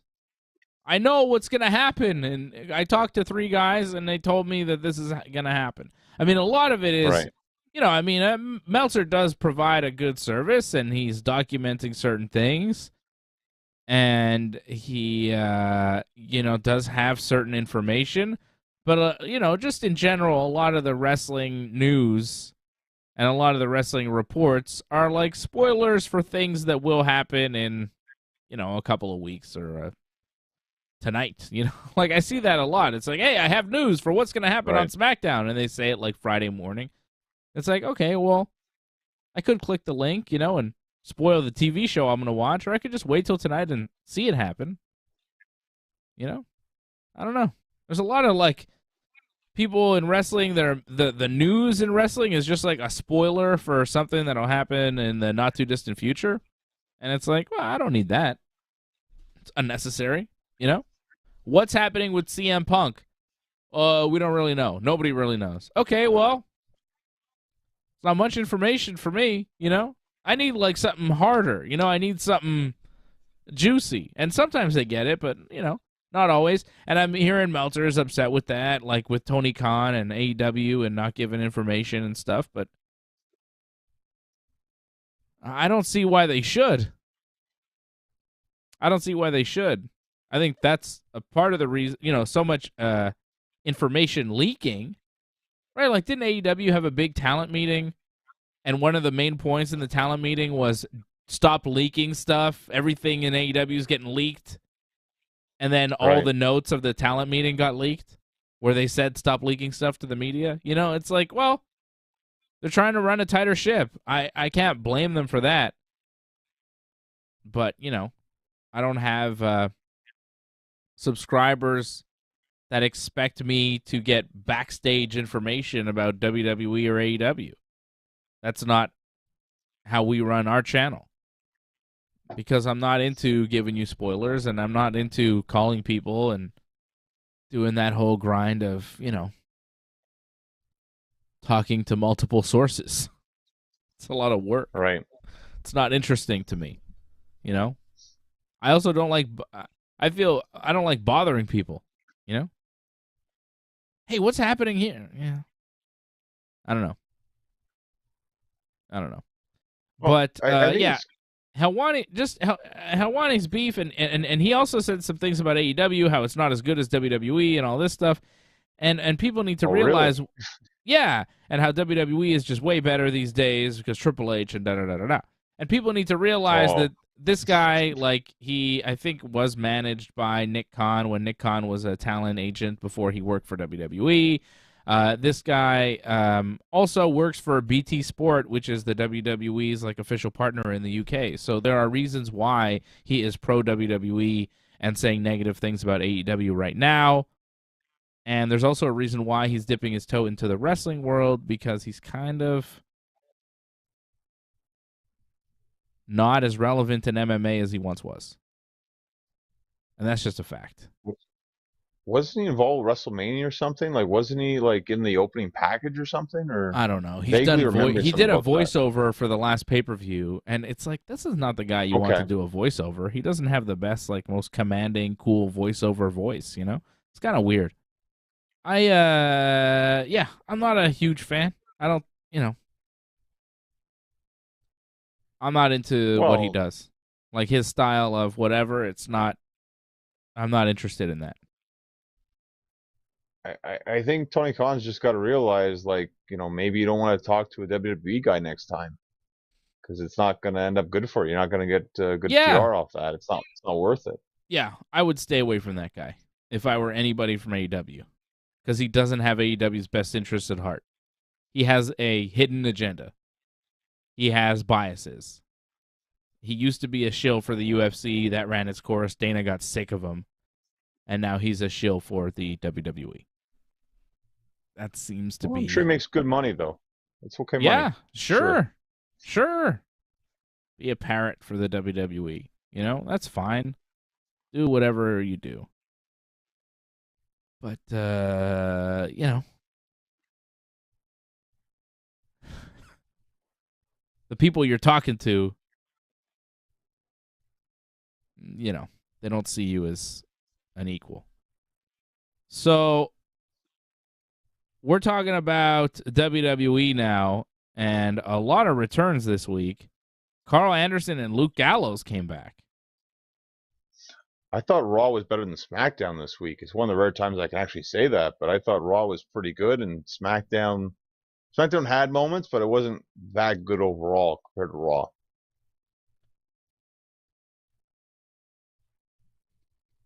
No, I'd agree with you. I didn't think either show was particularly great, though. But at least Roman Reigns was on Raw. Yeah. Yeah, it helps a lot. You start off the show good. Yeah. Well, this is the problem with WWE, is that they have one main star, and it's Roman Reigns. And whatever show he's on is the show to watch. He's on Raw this week. That's it. Like, he's the guy in the company. There's one guy. He's the champion. He's the star of the show. And wherever he is, that's kind of where the show goes. But, I mean, Raw had Roman Reigns. Raw had Brock Lesnar. Raw had the return of Karl Anderson and Luke Gallows. Yeah. Raw had a lot this DX. week, right? DX. Yeah. Maurice. I mean, Raw had everything. That was terrible. We'll talk about that. Do we have to? Sadly. Yeah. Shawn Michaels, X-Pac, and Road Dogg start off the show with Triple H backstage. Triple H is clearly the director of authority now in WWE, right? He's got like a suit on, he's got the glasses, he's running the show backstage. And tonight on SmackDown, Rey Mysterio was like, I don't want to wrestle on Raw anymore. I don't want to be with Dominic. I quit WWE because Dominic is making my life hell. And then Triple H is like, let me talk to you. We can fix this. And then he put Rey in a match, and Rey is now officially on SmackDown. Rey Mysterio has moved to SmackDown. So Triple H this week, becoming a character on TV, becoming the director of authority for both shows. Everybody knows he's in charge of both shows in real life. But up until this week, it was either nobody in charge or Adam Pearce. I guess Adam Pearce is done doing that role, and it's going to be Triple H from here on out. That started Raw, and then we saw that again continue on SmackDown. So it's clear to me now that Triple H is going to be playing the director of authority on both Raw and SmackDown from here on in. And apparently DX can make matches too, I guess, because as we know, like they run the show as well. So, well, it's interesting how things worked out like that. You know, the anti-authority group became the authority. Yeah, that's true. I mean, Shawn Michaels is like a vice president or something, right? Vice president. Road Dogg is also involved. Is Road Dogg back? Road Dogg I thought Road Dogg got fired. No, but they brought him back, I think. Oh, great. So they can talk about cocks with rubber chickens as a gag. That was great. I enjoyed the penis. The penis joke was okay. The cock thing, yeah, was too much. What was the penis joke? Where he's like, "Oh, you can't talk about genitals," and Road Dogg just waited for it to be silent. Penis. I enjoyed that. You enjoyed that? I didn't enjoy the cock and then the sound effect of the cock. I thought that was like, okay, we're just dipping into more cringe-worthy television. Like, this was okay, funny, you know, the swearing, whatever, DX stuff. Ugh. That's okay, but not the 2006 DX stuff. That's the bad stuff. And I didn't like any of it. I thought it was all garbage. Terrible. Lowbrow. You didn't like making a match? I didn't mind making a match. When they saw those two enhancement guys and like Chico, like, of course your name would be Chico. Yeah. Like, I didn't mind that stuff. Whatever. The Bloodline cut a promo. Roman. There's this whole Roman and Jey Uso heat for some reason. Wondering if Jey Uso is like the weakest link of the Bloodline. And Sami Zayn is like, no, Roman, I'll take care of Jey Uso. And he says Jey hasn't been acting very Usy lately, and the crowd love that. And he says everyone loves Jimmy Uso, and they do a cool handshake. And he loves Solo Sikoa too, but he just wants Jey Uso to be cool. And Jey Uso can't believe it. He's like, what's going on here, Roman? Is this a joke? And then Matt Riddle comes out, and he wants another shot at Roman Reigns. And Roman is like, no, that's not going to happen. So then Riddle wants to wrestle somebody else. And Jey Uso is maybe the one, but then Sami Zayn steps up. Jey Uso decides that Sami Zayn will take the match, rather. Right. And then we had the Sami Zayn versus Matt Riddle match that Matt Riddle did wind up winning. It was the main event match. Riddle hit an RKO on Sami Zayn, pinned him. Jey Uso was told by Roman Reigns. Roman left, right? Roman and Solo left, and then Jey Uso was told to make sure Sami won. Jey tried to cheat on Sami's behalf, but Sami stopped him from cheating for some reason. I don't know why. Because I guess he thought he'd get disqualified. I don't know. I wasn't really sure on that one. It didn't make sense. Because Sammy's a babyface now? Like, Sammy started this thing as a heel. Wouldn't he want Jey Uso to help him and help him cheat to win? It doesn't really make sense. Well, he lost in the end, and then he was mad, and they made up on SmackDown. Well, they didn't really make up with Jey Uso. Sammy got a win, but I mean, Jey Uso helped. Jey Uso helped him win, but only because Roman Reigns told him to. That's true, yeah. So Jey Uso still doesn't like Sami Zayn. He only helped Sammy because Roman told him to on the phone. Right? Sammy, Jey Uso, and Solo Sikoa were backstage, and they talked to Roman on the phone. Jimmy Uso wasn't even there tonight on SmackDown. And Roman told... That's a good point. Where was Jimmy? And Roman told Sammy... Roman told Jay to make sure Sammy won, and then Sammy did eventually win, beating Kofi Kingston tonight on SmackDown with help from Jey Uso. Apparently, Jimmy was handling family business. And then Sammy was like, why didn't he tell me about it? And Jay was like, no, real family business. And Sammy was like, oh, okay. What does that mean? Jimmy's married to Naomi. Some with Naomi? They didn't show up, so maybe it's just, them just saying things, so explaining why he's not there, but it's not really true. He just wasn't there for whatever reason. Or maybe they are going to bring Naomi into the bloodline. Why not? She's part of the family. Trinity Fatu. I guess. Does it make sense right now, though? I don't know. Because, then you want to go for a title, right? Her against Ronda, I don't see it right now. I don't see it right now. I don't know. It's possible. Maybe not right now, but she doesn't have to come in right away and go for a title, I don't think. So Sammy got the win tonight over Kofi Kingston. There was a lot of Bloodline stuff on Raw and SmackDown this week.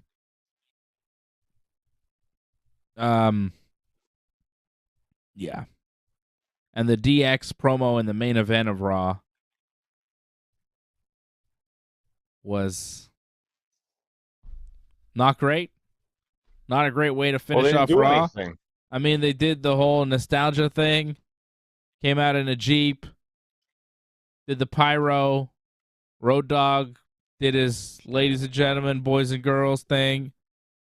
Didn't say Billy Gunn. The fans did instead. I like Graves saying Gunn is doing something with office supplies now. He's talking about scissors. Scissor me, daddy ass. He gets it. At least they acknowledged it in some capacity. That's interesting. Yeah, I thought that was fun. And then Triple H talks about the fans and if they were there 25 years ago, and he did the Are You Ready thing, and then Shawn Michaels said some things, and that was it. That was the end of Raw. It was not a great finish to Raw. Bobby Lashley cut a promo in the ring. Brock Lesnar showed up. Attacked Bobby Lashley, hit him with an F5 and a German suplex and another F5 and then a Kimura. And then he let go after holding it for a bit, but Bobby's arm was injured and he was walking away. But then Seth Rollins came out and said, hey, we have a match here for the U.S. title. What are you, scared? What are you, a coward? You're supposed to be a fighting champion and you're supposed to be a soldier. You're a disgrace. You're a disgrace to the U.S. title and you're a disgrace to your country. And Bobby Lashley couldn't take that line down, so he decided to fight Seth Rollins and do the match anyways, which was a bad idea because he was selling an injury, and Seth winds up hitting the curb stomp to become the new U.S. champion. So Seth Rollins now U.S. champion. Bobby Lashley mad, not at Seth Rollins, but at Brock Lesnar, and wants Brock to show up next week on Raw, which he will. Brock will be on Raw Monday night. And it looks like we'll see Brock versus Bobby at the Crown Jewel coming up in early November. Brock's back. Brock's back, and I guess he was supposed to be a heel, but the crowd did not take it that way whatsoever. They wanted him to actually beat up Bobby, which he did not mind doing whatsoever. So they're gonna have to work on that next week. Do something that makes Brock heelish, or maybe not even try. I don't know. I mean, how do you even do that? How do you turn Brock heel? It's tough because he's at that point where he's like MJF in a sense, where he's super over, right? So it doesn't even matter. Like, people are still going to cheer for him. Like, again, he's going to have to do something really cheap, and even then they'll still probably cheer him. So it's tough. And Bobby, not the most sympathetic guy in the world to get behind. So it's tough. They have a lot of work to do, and I don't know if they can pull it off. I think they just won't care. They'll just have them confront and people react. A little lazy way of doing it, I think. Yeah, I don't think it really matters, and I think if Bobby Lashley turns heel off of this, fine. Who cares? But Bobby is not a strong enough babyface for people to cheer him over Brock. I mean, even in the Seth Rollins-Bobby Lashley match, Seth is supposed to be a heel, but people seem to be cheering for Seth. Yeah, but Seth does no favors by, encouraging the crowd to chant for him as well, doing the whole waving with his fingers thing, like, yeah. So they chant his song. Like, he's not acting like a heel. Like, the promo was good. He wasn't goofball Seth Rollins. Like, he was actually, a jerk. Yeah. But that comes and goes, apparently. He's now the U.S. champion. I think it's good because the title with Bobby was going nowhere. You had to move it off of him. And Seth actually needed something to do. Like, he's been kind of doing nothing for a while since the Cody thing. So, he did Cody for half the year practically. So give him something else to do. And he lost all the matches, even the one when Cody had a torn pec and was visibly injured. Seth still lost. And he lost Extreme Rules. So, I mean, they had to give him something finally. Yep. This was the move. Maurice and Miz have a birthday celebration for the Miz. Hug. He's got a bat signed by Jose Ramirez, who Miz says is the best slugger in baseball, not Aaron Judge, because they're in Brooklyn, and Miz is, of course, from Cleveland, so there's that. Miz has 2 giant balls with Miz's face on them as a gift from Maurice. Fans chant tiny balls at the Miz, which was a low point. Miz opens another gift, and it is Dexter Loomis. Miz puts the box back on the gift and hits it with the baseball bat, but Loomis is gone. Loomis reappears in the ring and puts a chokehold on the Miz. Miz is supposed to be flailing around and accidentally kicking Maurice into the cake, but he just obviously just kicked his wife into the cake on purpose. Like, it didn't look like a flail. It looked like a purposeful kick. I was like, why is Miz kicking his own wife into the cake? Oh, I see. He's supposed to be acting. It didn't really work. And then Maurice screamed for a bit and then left. And Miz left. And then Loomis popped the big balls with a knife and ate a piece of cake. You're missing the worst part. What? Like, when he went to kick Maurice, like, she missed the cake. Oh, yeah, so you had to kick her twice. Well, not only that, like, kicked her, like, even when she went for it, like, head first, her head missed it. She had like a shoulder tackle into the cake. And then afterwards, I don't know if you caught this or not, because, like, Miz got thrown out of the ring. She's putting, like, the icing on her face with her hand, because it's supposed to be on her face, right? Like, I don't know if you caught that or not, but she's actually doing it, like, off screen. Like, honestly, when any of this is going on with Miz and Dexter Loomis and Maurice, like, I tune out. I mean, it's hard to watch. Seeing Maurice helps a little bit because she looks good all the time. But even that, after you see her, you're like, all right, Maurice looks good. What else is happening on this show? I don't know. I don't like it. I don't like it at all. It was all bad. And now Miz will wrestle Dexter Loomis on Raw. And if Miz wins, Loomis must leave forever. And if Loomis wins, he gets a WWE contract. And I think this was DX that made this match, right? I believe it was Road Dogg, yeah, that made the match, yeah. It Right. Yes. Johnny Gargano beat Austin Theory. was a good match. Yeah, it was all right. Is that it? No, again, like, it's just one of the things that's starting, you know. I'm sure they'll have more matches and maybe even fight for the briefcase, I think. Mm-hmm. Yeah, I could see that. Rey Mysterio beat Chad Gable. Even though Another good match. Dominic and Rhea Ripley showed up during the match, you know, they didn't interfere. Rey just won. That match was very good. I thought that was the best match on Raw. Rey and Gable. Yeah, maybe. I like Gargano in theory, but yeah, maybe Ray and Gable was better. Like he had the best match tonight for sure, the 4-way. Yep. Which we'll talk about here in a bit. That 4-way was really good tonight. Ricochet taking some nasty bumps. Dominic Mysterio wanted Rey to hit him after the match. Rey refused, but did hit Damian and Finn. Rey set up Finn for the 619, but Dominic hit Rey. And Dominic wanted Rey to hit him again, but he wouldn't. Rey just went to leave.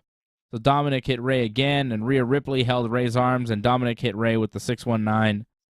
Rey cried afterwards, and that seems to be the end of Rey and Dominic, because Rey's now on SmackDown. Okay. I don't think we needed a match. We can move on. Right? Move on. I'm fine with that. Please. And then the Judgment Day did an in-ring promo. Finn talked about beating Edge. Well, this is a bad point. They played a video of what they did to Edge and Beth Phoenix at Extreme Rules. They were going on and on about Rhea Ripley, talked about Beth Phoenix and all that stuff. And then Finn Balor calls out AJ Styles, and that's when it got a little better, right? When AJ Styles came out, AJ says, you know, better. Sure. I need friends, and Finn thinks he's joining Judgment Day, and they hug, and it looks like AJ's maybe going to join Judgment Day, and he's like, I didn't mean you guys as my friends. And then here come the Good Brothers, Karl Anderson and Luke Gallows, and they have a big brawl with the Judgment Day. It's the OC, the original club. AJ Styles, Luke Gallows, and Karl Anderson beating up on Finn, Dominic, and Damian Priest. Not bad. It's good to see Anderson and Gallows back. Like, they're solid. Why not? Well, again, we're giving Dominic chances here, and this was a horrible week again for Dominic. Like, I just find, like, his mannerisms are the worst. Like, he might be the worst wrestler on television right now. Like, he's not believable whatsoever. Yeah, he doesn't look like he works out at all. Like, he looks like he's the skinniest tall guy in wrestling, and like none of his talking is believable. Like, he's just not threatening. Like, his gimmick doesn't work for him. Like, it doesn't suit him whatsoever. Just really, really bad. Like, he gets all that heat because no one wants to hear from him ever. Crazy heat, though. The crowd was booing him out of the building in Brooklyn. Because he doesn't belong. He hasn't earned it yet. Like, I mean, he's trying, but he's not there yet. And like, for the spot he's been given, like, it's being forced down our throats, and it's something people don't want to see. And he can't deliver. Like, he's not delivering so far. The whole stuff with like telling his dad to hit him looked really bad. And did he swear for whatever reason? Like, I don't know what happened. It was like a bleep or something. Like, he did. Right when the OC came. Like, why did he swear? Like, what's the point? I don't know. You think he's worse than Omos? Yeah, I think Omos, there's at least some potential there. Like, at least there's some enjoyment of him going in there and just destroying people. Yeah. Like, I can't find any enjoyment in Dominic whatsoever. Well, Omos beat a couple jobbers this week on Raw. However, on SmackDown, after Braun Strowman beat a couple jobbers, Omos confronted him. So it looks like we're headed towards Omos versus Braun Strowman, which could be very bad. Especially after Braun doing that powerbomb this week. Like, very worried. Like if he has problems with a guy that size, imagine with Omos, like that could be disastrous. He can't do it. I mean, the guy that he powerbombed tonight was not that big, and Braun struggled with that. I don't know what's going on. What happened? If that happens with Omos, like, it's over, man. Omos is... He can't powerbomb Omos. He should go back with the running power slam. That was a fine finish. Yep, I agree. It worked for him. But the powerbomb, no bueno. But it looks like they're going with Omos and Braun. I could see that going down November 5th at the Crown Jewel. Saudi Arabia. Survivor Series too. Either way. Now, they'll be on teams at Survivor Series. Shows. Hide them at Survivor Series. Put them on teams. I mean, yeah, you could be right. They need big men for Saudi Arabia. They like that, so. Yeah, that's what I'm thinking. Braun won the greatest Rumble ever right there, so, I mean, yeah, give him a big moment. He wrestled Fury, didn't he? On that one as well? Yep. Saudi Arabia? Yeah. Yep. It makes sense to me. Braun versus Omos, with Braun going over there at the Saudi Arabia show, Crown Jewel. Bayley lost to Candice LeRae this week on Raw. Terrible match. Match. It was not great. But Bayley that you keep telling about, like, what happened to her? Like, I mean, she got hurt. Maybe she's rusty. I don't know.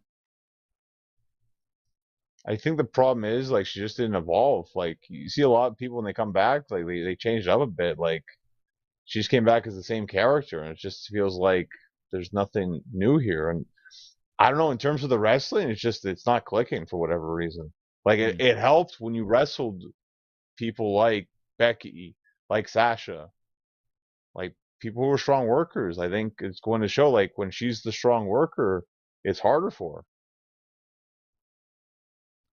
I like the ladder match, though. Did you see the ladder match at Extreme Rules between Bayley and Bianca? It was pretty good. I actually haven't watched that yet. Well, there you go. Extreme Rules was very hard to watch. So. It was not a great pay-per-view.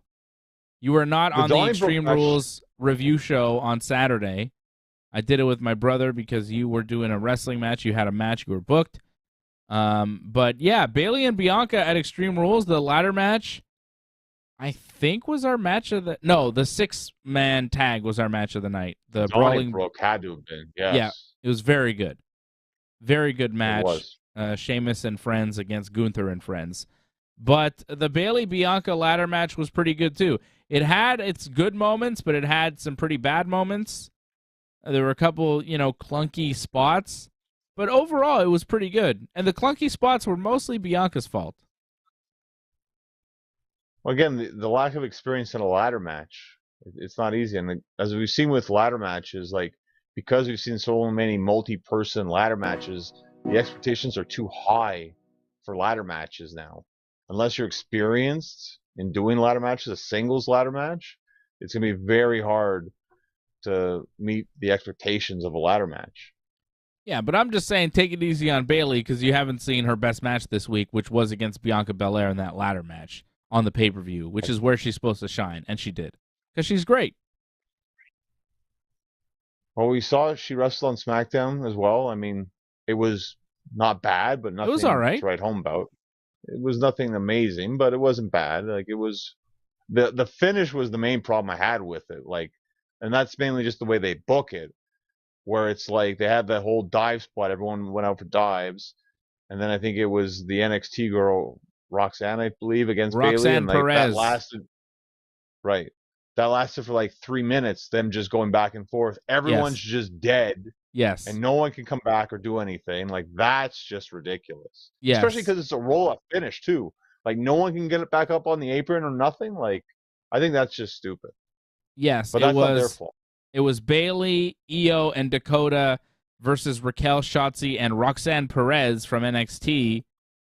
I think she's doing a thing with Cora Jade where they could pick each other's opponents, and Roxanne has chosen Raquel Rodriguez as Cora Jade's opponent on the next NXT, whatever. So Damage Control, Bayley's group, beats Raquel Rodriguez, Shotzi, and Roxanne Perez. Io, that moonsault that she hit on Raquel while Raquel had Dakota on her shoulder, and then Io does a moonsault from the second rope to the outside onto them.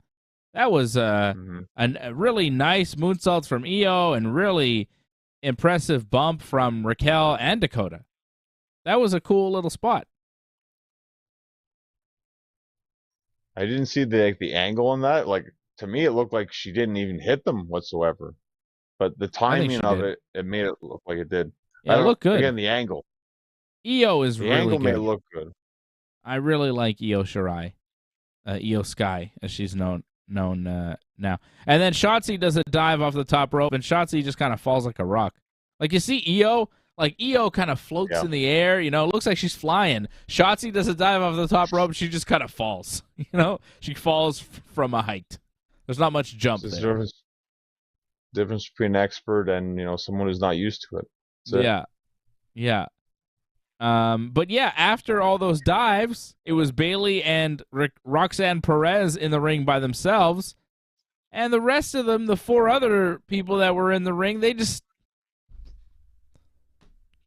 laid out like they were killed by the dives. But I mean, Io didn't even take anything; she just did a moonsault, right? I mean, she didn't have to interfere because Bayley was winning, but Io just did a moonsault, and she also kind of disappeared for the rest of that match. And Bayley, you are correct, and I felt that too, that Bayley and Roxanne were in the ring by themselves for way too long because the rest of them were, you know, they had to sell. That match should have ended a lot faster, but it didn't. Oh, well. But I didn't think the match was terrible. Like, it was all right. In fact, I was impressed by Roxanne Perez. I'd never seen her before. She had a couple nice moves. She's not bad. Yeah, she's not bad. I'm not going to watch NXT this week, but, I mean, like, when she comes up on the main roster, I think it could be a good improvement, I think, for the roster for SmackDown or Raw. Definitely a welcomed addition, I think. Yeah. Yeah, I think she could be a future star in the WWE, so that was nice to see. I've never seen her before, and I saw her. You know, a lot of times WWE, they bring people up, and you never see them before, and then the first time you see them, you're like, yeah, I don't know about this one. But this one, Roxanne Perez, she comes up, and I'm like, yeah, she can wrestle. She could kind of talk, too. She wasn't awkward in the promo backstage. Not bad. Good first showing.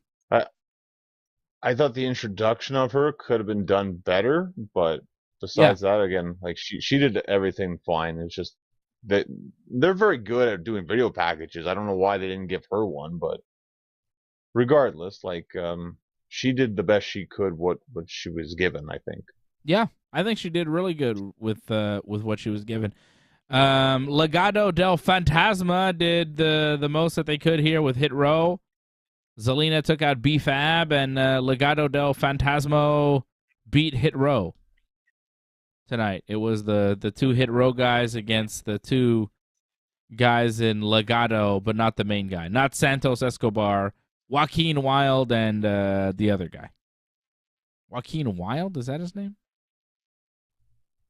It sounds actually right, but okay. It was weird. It's just hold the guy and does like a running kick, and that's the finish. Like, if that's really going to be their finish, that's pretty lame. I don't know what that was, but okay. Like, to me, that wasn't much of a match. It was more of just an interaction and then brawling.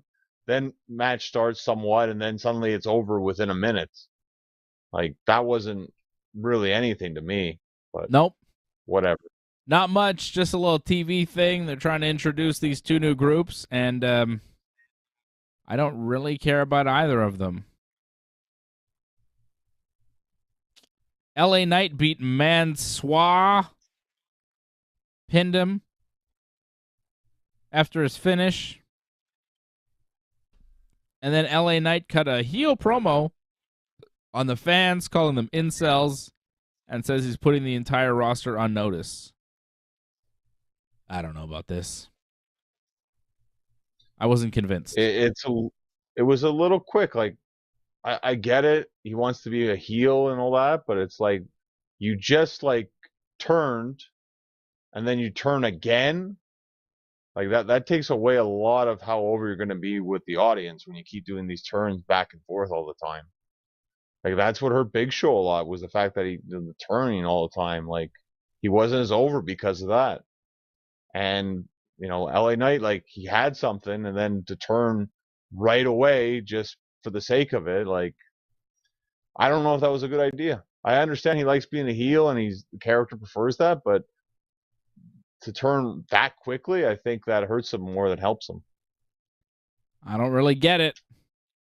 I don't see where he fits in on SmackDown as a heel. But here he is as a heel. I mean, he didn't even beat Mace, right? He just beat one of them. Could have continued the feud with those guys at least as a babyface, but that didn't happen. It made me wonder, about Mansoor, now Mansoor, who's doing a pretty flamboyant male model gimmick. This is the guy from Saudi Arabia, and they usually showcase him quite a bit when they go to Saudi Arabia. But under this current gimmick, like, I don't know how that works with a regime in Saudi Arabia. Like, are they pro whatever Mansoor is portraying? Will they be all right with their hometown guy doing this weird gimmick? Will he do that gimmick in Saudi Arabia? Will he be booked on the show in Saudi Arabia? I feel like he will be because he's the only guy they have that's from there. However, with this gimmick, I kind of wonder. Right? Because they're not the most open society there, I believe. Certain things are illegal. I don't want to get into details, but I'm just saying. I don't know. Because this is not the Mansoor that they last saw, right? This is Mansoor.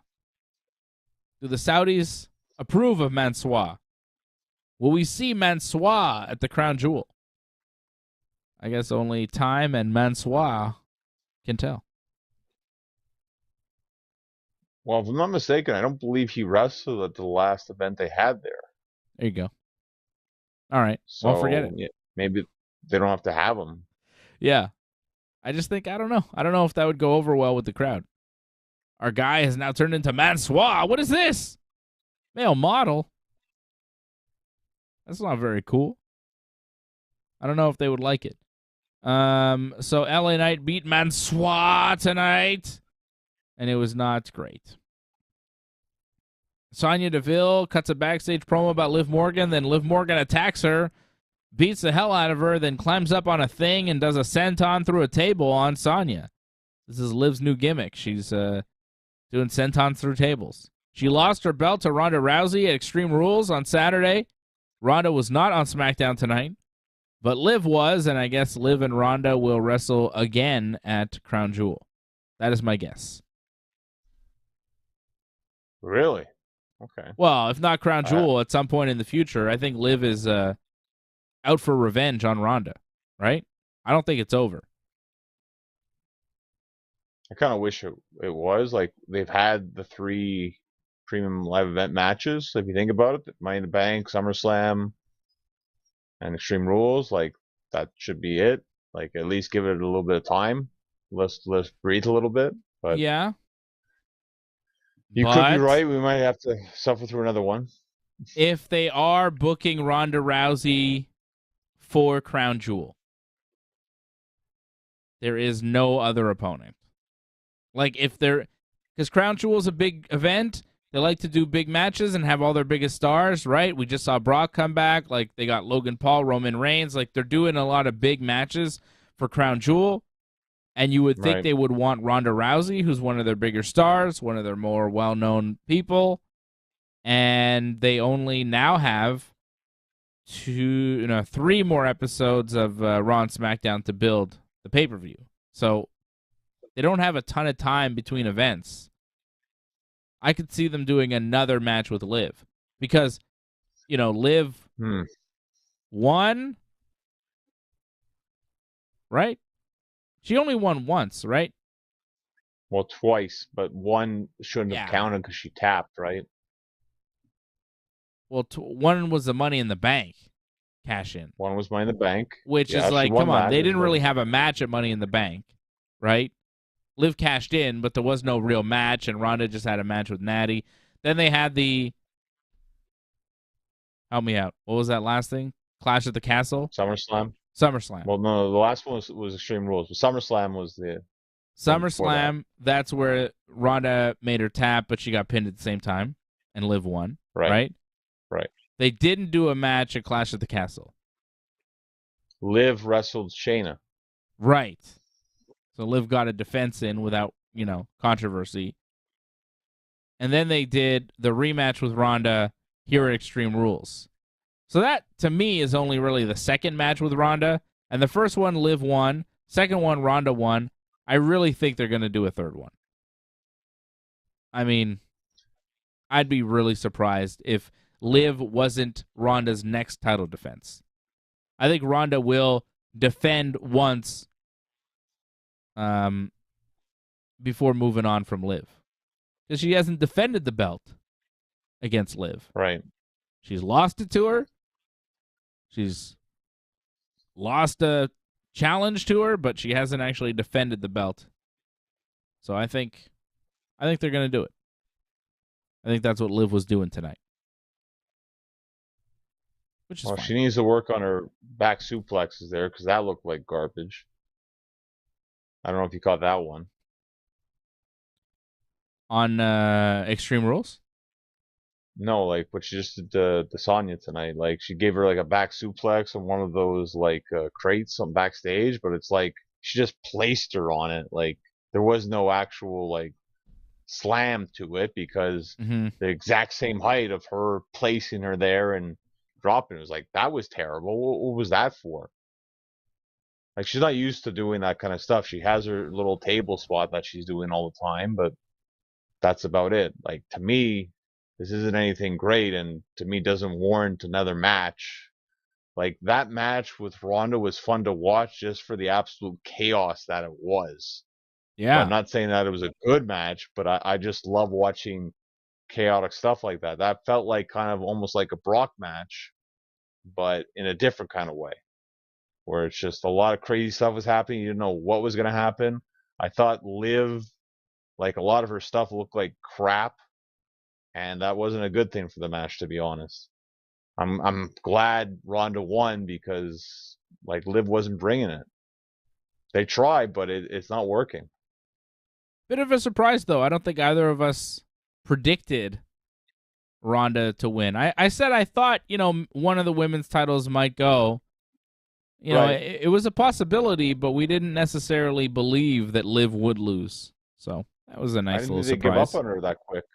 But I'm actually glad they did. I think Ronda is the better choice, to be honest. I agree 100%. 100%. Ronda is always the better choice. Rey Mysterio. So the show opened. The main event match was supposed to be a fatal four-way to determine a number one contender for the Intercontinental Championship held by Gunther.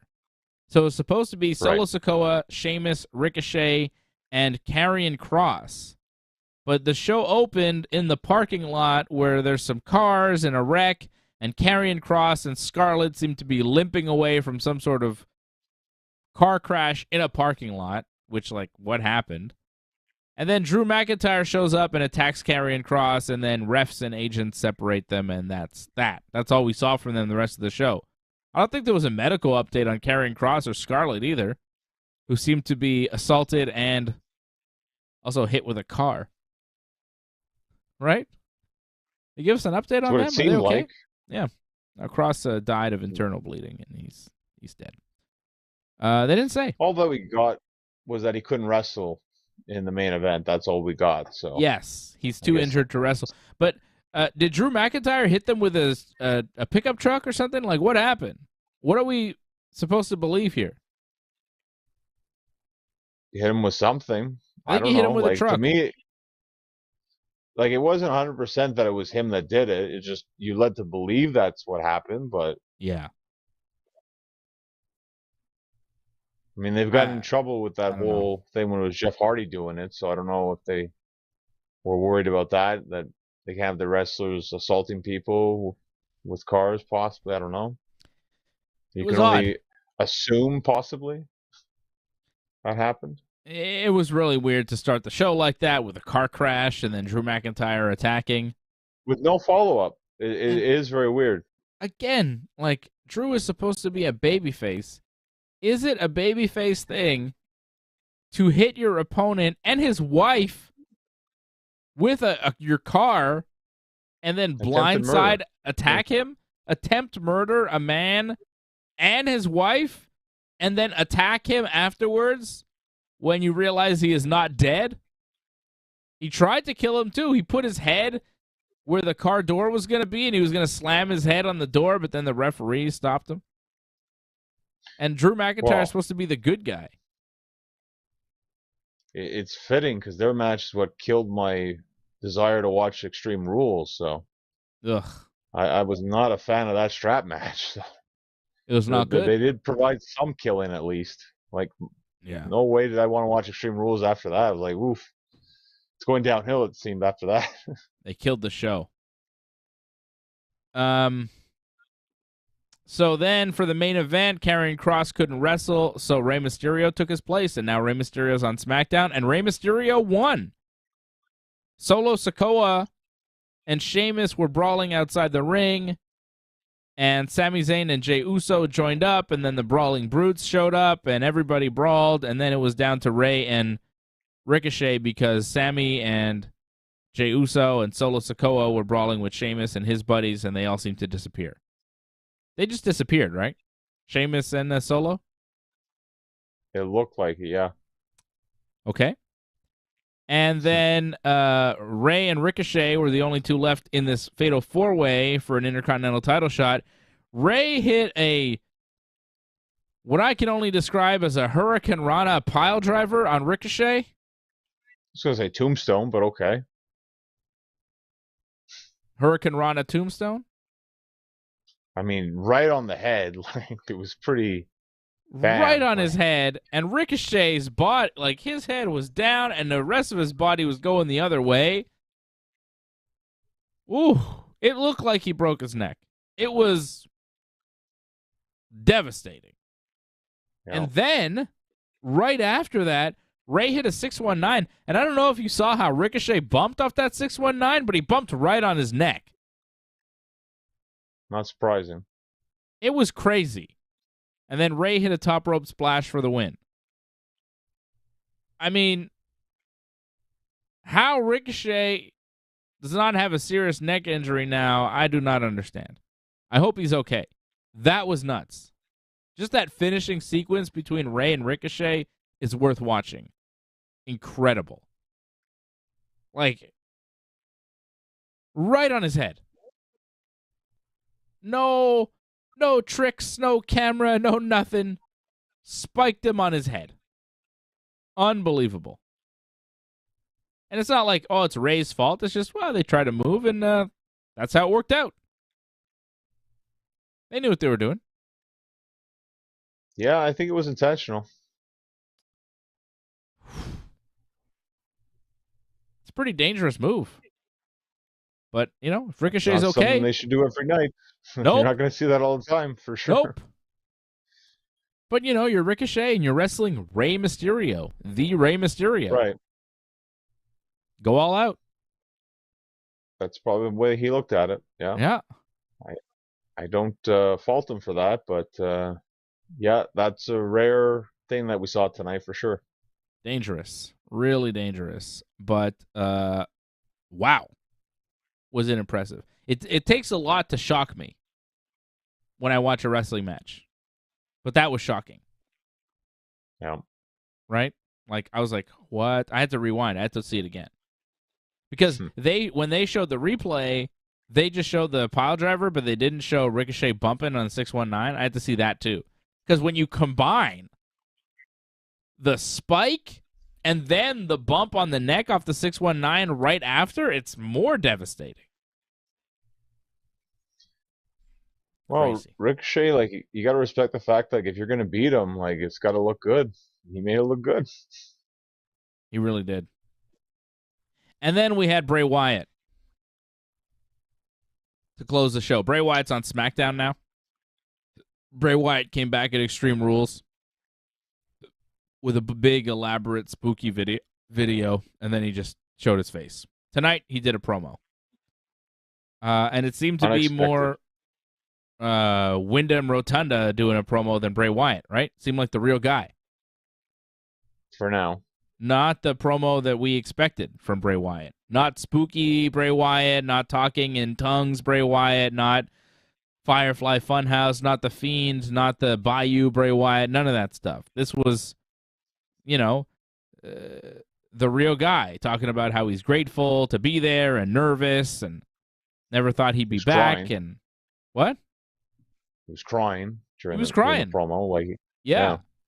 He says this is just him, this is just himself, and he never got to show this part of himself before, and he had lost so much in the last year, his career, his self-confidence, two people that were very close to him, and he says he lost his way, and he's very emotional, and he seems like a real person. I never thought I'd see Bray Wyatt seem like a real person, a real character that made sense.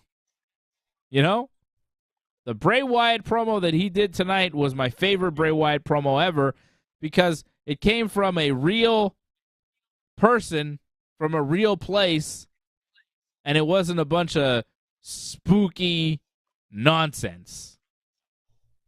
Until the end. Until the end, when there was a spooky video that showed up and said, "Oh, join us, but you're gonna," It was like himself talking to, it was him under the mask saying, "Oh, come to the dark side." Da, da, da, da, da. And then the show just ended. It was going somewhere, but then how it finished, I didn't like so much with the spookiness and the same old Bray Wyatt type of stuff. Started off all right, but I am interested to see where it goes. They got to shorten that entrance, though, because it just looks like a black screen when you're watching it on TV, and it takes forever. Yeah, if anything, they're going to make it longer, I think, to be honest. Well, they got to get the lights better then, because you really can't see much of what's going on. I agree. It's not good TV. That, yeah. You can't have 5 minutes of darkness with some sound effects. Like, people are going to tune out. It's not good. Especially if you see it over and over again. It's like, all right, guys. Give us something a little bit better. I didn't love the entrance. I thought it was a little long. But I liked the promo.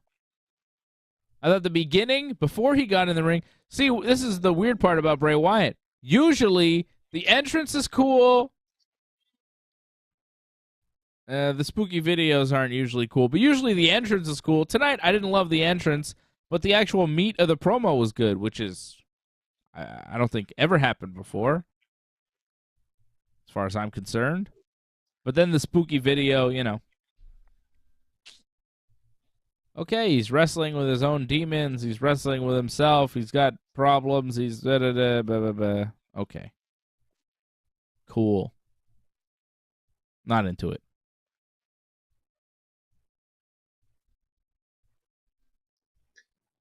To me, it's just going to be, another version of what he was doing before. It's this new Fiend, pretty much. He had his own little thing, and now it's going to be more Jekyll and Hyde, just more polar opposites. Like before it was more like it was goofy, then it was crazy. Now this is going to be more real, and then completely off the wall, probably. Yep. There's going to be like this version of Bray Wyatt that we saw tonight was the new Firefly Funhouse Bray Wyatt, right? Right. There was the Bray Wyatt in the Firefly Funhouse that was all happy and whatever, and then there was the Fiend who was this evil guy under a mask. Now Bray Wyatt comes out and he's got a normal persona and he's like Wyndham Rotunda, and then there's this guy under the mask who's on the video screen who's also Bray Wyatt who's evil. Yeah. It's not groundbreaking stuff. It is what it is. And that's the WWE. Not groundbreaking stuff. It is what it is. High points, low points. Things happen. Everybody knew all this White Rabbit stuff was Bray Wyatt, and then it turned out to be Bray Wyatt. No big surprises. Status quo. Well, I look forward to Saudi Arabia. Those shows are always interesting to watch. Yep. So hopefully that shapes up next couple weeks, and we get a pretty decent card. It's all right so far, and just hopefully it grows into something even better. Like sometimes these cards can be pretty good, sometimes not so much. Well, WWE's crown jewel going down Saturday, November the 5th in Saudi Arabia. Going to be an afternoon show, so we'll have an afternoon post show for that one here on the Ringside Report Network. Ringside Report Network going to the Middle East over the next few weeks. Next Saturday, we have UFC 280 live from Abu Dhabi. We'll be doing an afternoon watch-along on a Saturday. And then a couple weeks after that, afternoon post-show for WWE's Crown Jewel in Saudi Arabia. And you're also doing a watch-along for Paul and Silva, too, as well, right? Yes, on the 29th, I believe, of the month. Or the 29th. October 29th. Jake Paul versus Anderson Silva in a boxing match. We'll definitely be doing a watch-along for that. I will be back here on Thursday night. We got the weekend off, so I'll be back here Thursday night at 8 p.m. Eastern Time with Freddie and AJ to preview UFC 280, and then we'll be gearing up for a big weekend next weekend, Thursday night at 8 with Ringside Report MMA. Friday night, next Friday, back here 10 p.m. Eastern Time with Johnny North for Wrestling Uncensored, and then Saturday afternoon, as I mentioned, I think it is a 2 p.m. Eastern start time for the pay-per-view. UFC 280 in Abu Dhabi. Charles do Bronx Oliveira defending the UFC lightweight title against Islam Makhachev. This one going down in Saudi Arabia, and we'll do the watch-along for you on Saturday, next Saturday, a week from tomorrow, UFC 280. So a big week coming up on the Ringside Report Network. Definitely check us out. Follow Johnny on Twitter at North Genesis, Instagram Genesis Johnny North. Follow me on all the things at Dave Simon MMA.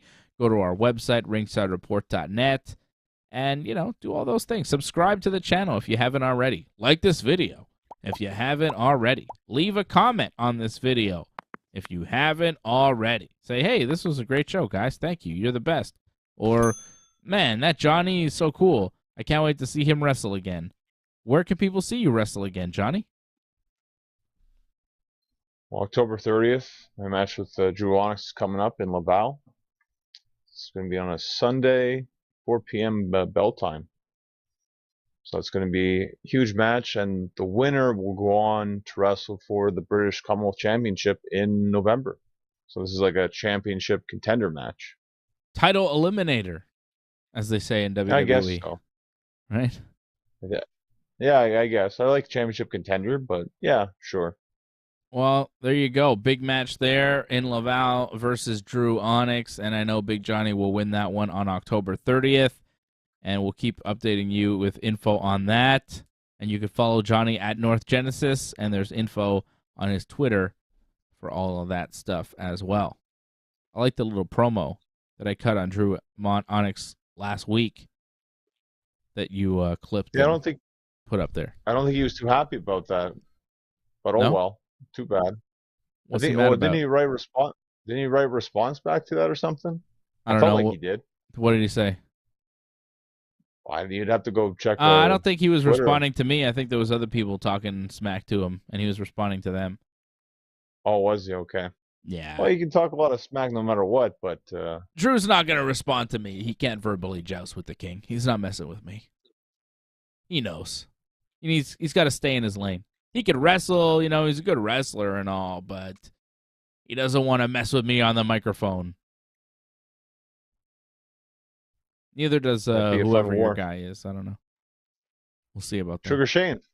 Yeah. My manager, yeah. Yeah. He's a good guy. You'd like him. I don't like many people. Yeah, I know, but don't worry. You'd like him. Don't worry. He's good people. All right. He's all right. He's all right by me. Sugar Shane. He's fine. I thought it was your manager because I'm like your real life manager. I don't understand why I'm not your wrestling manager too. It's not right. That's a different thing. It's a different thing. It's not right. If I'm your real manager, I should be your TV manager too. It's not right, John. I'm your number one backer. your number one representative. I'm the real manager. But you're more behind the scenes though. You don't need to get in there in the trenches like that, you know? I'm too dangerous. We all know it. I'm too dangerous. You can be, that's for sure. I'm a shooter. You know, I'm not like these workers. I'm a shooter. I shoot for real. I shoot with my words and I shoot with my actions. All right? Love you, John. Dangerous You're the man. best. That's right. Me and Ken Shamrock, the world's most dangerous men. No, not really. Neither of us, actually, at this point. Especially not me. But also, not Ken Shamrock. All right, guys. Thank you for joining us. Thank you to Harold Schneider for supporting the Ringside Report Network tonight. You are the Super Chat leader. Thank you, Harold. Thank you to Silent by Deadly and Harold Schneider, members of the team, and all the other members, Doug Hepburn, Patrick C. Hamilton, Angelo Contagonis, Antoinette, Alice Shanks. I'm seeing so many members, and I appreciate each and every one of you, all the members supporting the Ringside Report Network. We thank you. We appreciate you, and you guys are keeping this show going. Believe me. Believe me, we do this show for you, the members. If you're not a member already, join.ringsidereport.net, join.ringsidereport.net. And that's it, John. And what? Just a reminder that Jeremy Prophet, Jessica Black will be wrestling on AEW Dark Elevation this Monday, I think 7 p.m. on AEW's YouTube channel. I believe they're the first match. They were the first match in AEW in Canada. I don't know if that's how it's going to air exactly, but they were the first match that day. And I know that they were going up against AEW contracted talent, so I assume they took the loss. I would assume. I would guess, yes. But I haven't actually seen the match, though. I have so rarely seen Jeremy lose. I got to see that. I mean, he never loses. I'd be surprised to see him lose, but I mean, you know, this is the thing that's going to happen, though, when you're in that kind of like development deal. You're not going to have a perfect record. I mean, they for sure lost. They for sure lost to Kip and Penelope. I would think. I mean, even Brock Lesnar was losing to guys on the main roster when he was doing those dark matches. That's it. He was losing to Mr. Perfect. I think he lost to like Charlie Haas too, or even. But I wonder, did Jeremy take the fall, or did he politic to make his girlfriend take the fall in the match? That's a real brother. That's a real brother wrestling thing to do. No. I think my girlfriend should take the fall. She should lose. I don't want to lose on TV. I don't think. And then she politicked back, and he took the fall. I don't think he has say in the matter. I think they're just told this is what's going to happen, kind of thing. Yeah. That's more than likely how it works. It's not like negotiate who's taking the loss or not. Oh, that's what I would do. Think... If I was wrestling with my girlfriend, I'd be like, how about you lose? I don't want to lose. You lose, okay? I don't want to be the one to lose. Yeah, knowing your girlfriend, I don't think that would happen to her. No, I'd definitely be taking the fall. Kip Sabian would be beating me, which is sad. You never want Kip Sabian to be the guy to beat you. Anybody but Kip Sabian. You know what I mean? If I was wrestling Kip Sabian, I think she'd understand. She'd be like, okay. We don't want you to take a loss to Kip Sabian. I'll lose to Penelope Ford. That's more respectable. You know, losing to Penelope Ford, that's all right. Losing to Kip Sabian, I don't know if you ever come back from that. It's tough. It's a tough break. Kip Sabian, come on. It's an interesting like mesh of styles right there. Like Kip does more of the British strong style, and like Jeremy's more diverse. Like he could do that too, but he can do a lot more other things too. So that's very interesting kind of match. And Penelope and Jessica as well. I find they're more similar, more in their styles. So that could be very interesting. I look forward to the match. I think it's going to be great. I can't wait to see it. I'm very happy that they got it. But if I was wrestling Kip Sabian in a mixed tag match, I would really, really want my partner to take the fall. I don't want to lose to Kip Sabian, all right? The guy wore a bag over his head for like years. Doesn't he still wear the... I think he still comes out with the bag. Does he still wear the bag? I'm pretty sure he still wears the bag. Yeah. Oh my God. All right. That's enough. Thank you, everybody. We appreciate you. Thank you to the members. And I will see you again on Thursday night, 8 p.m. Eastern Time, right here on the Ringside Report Network.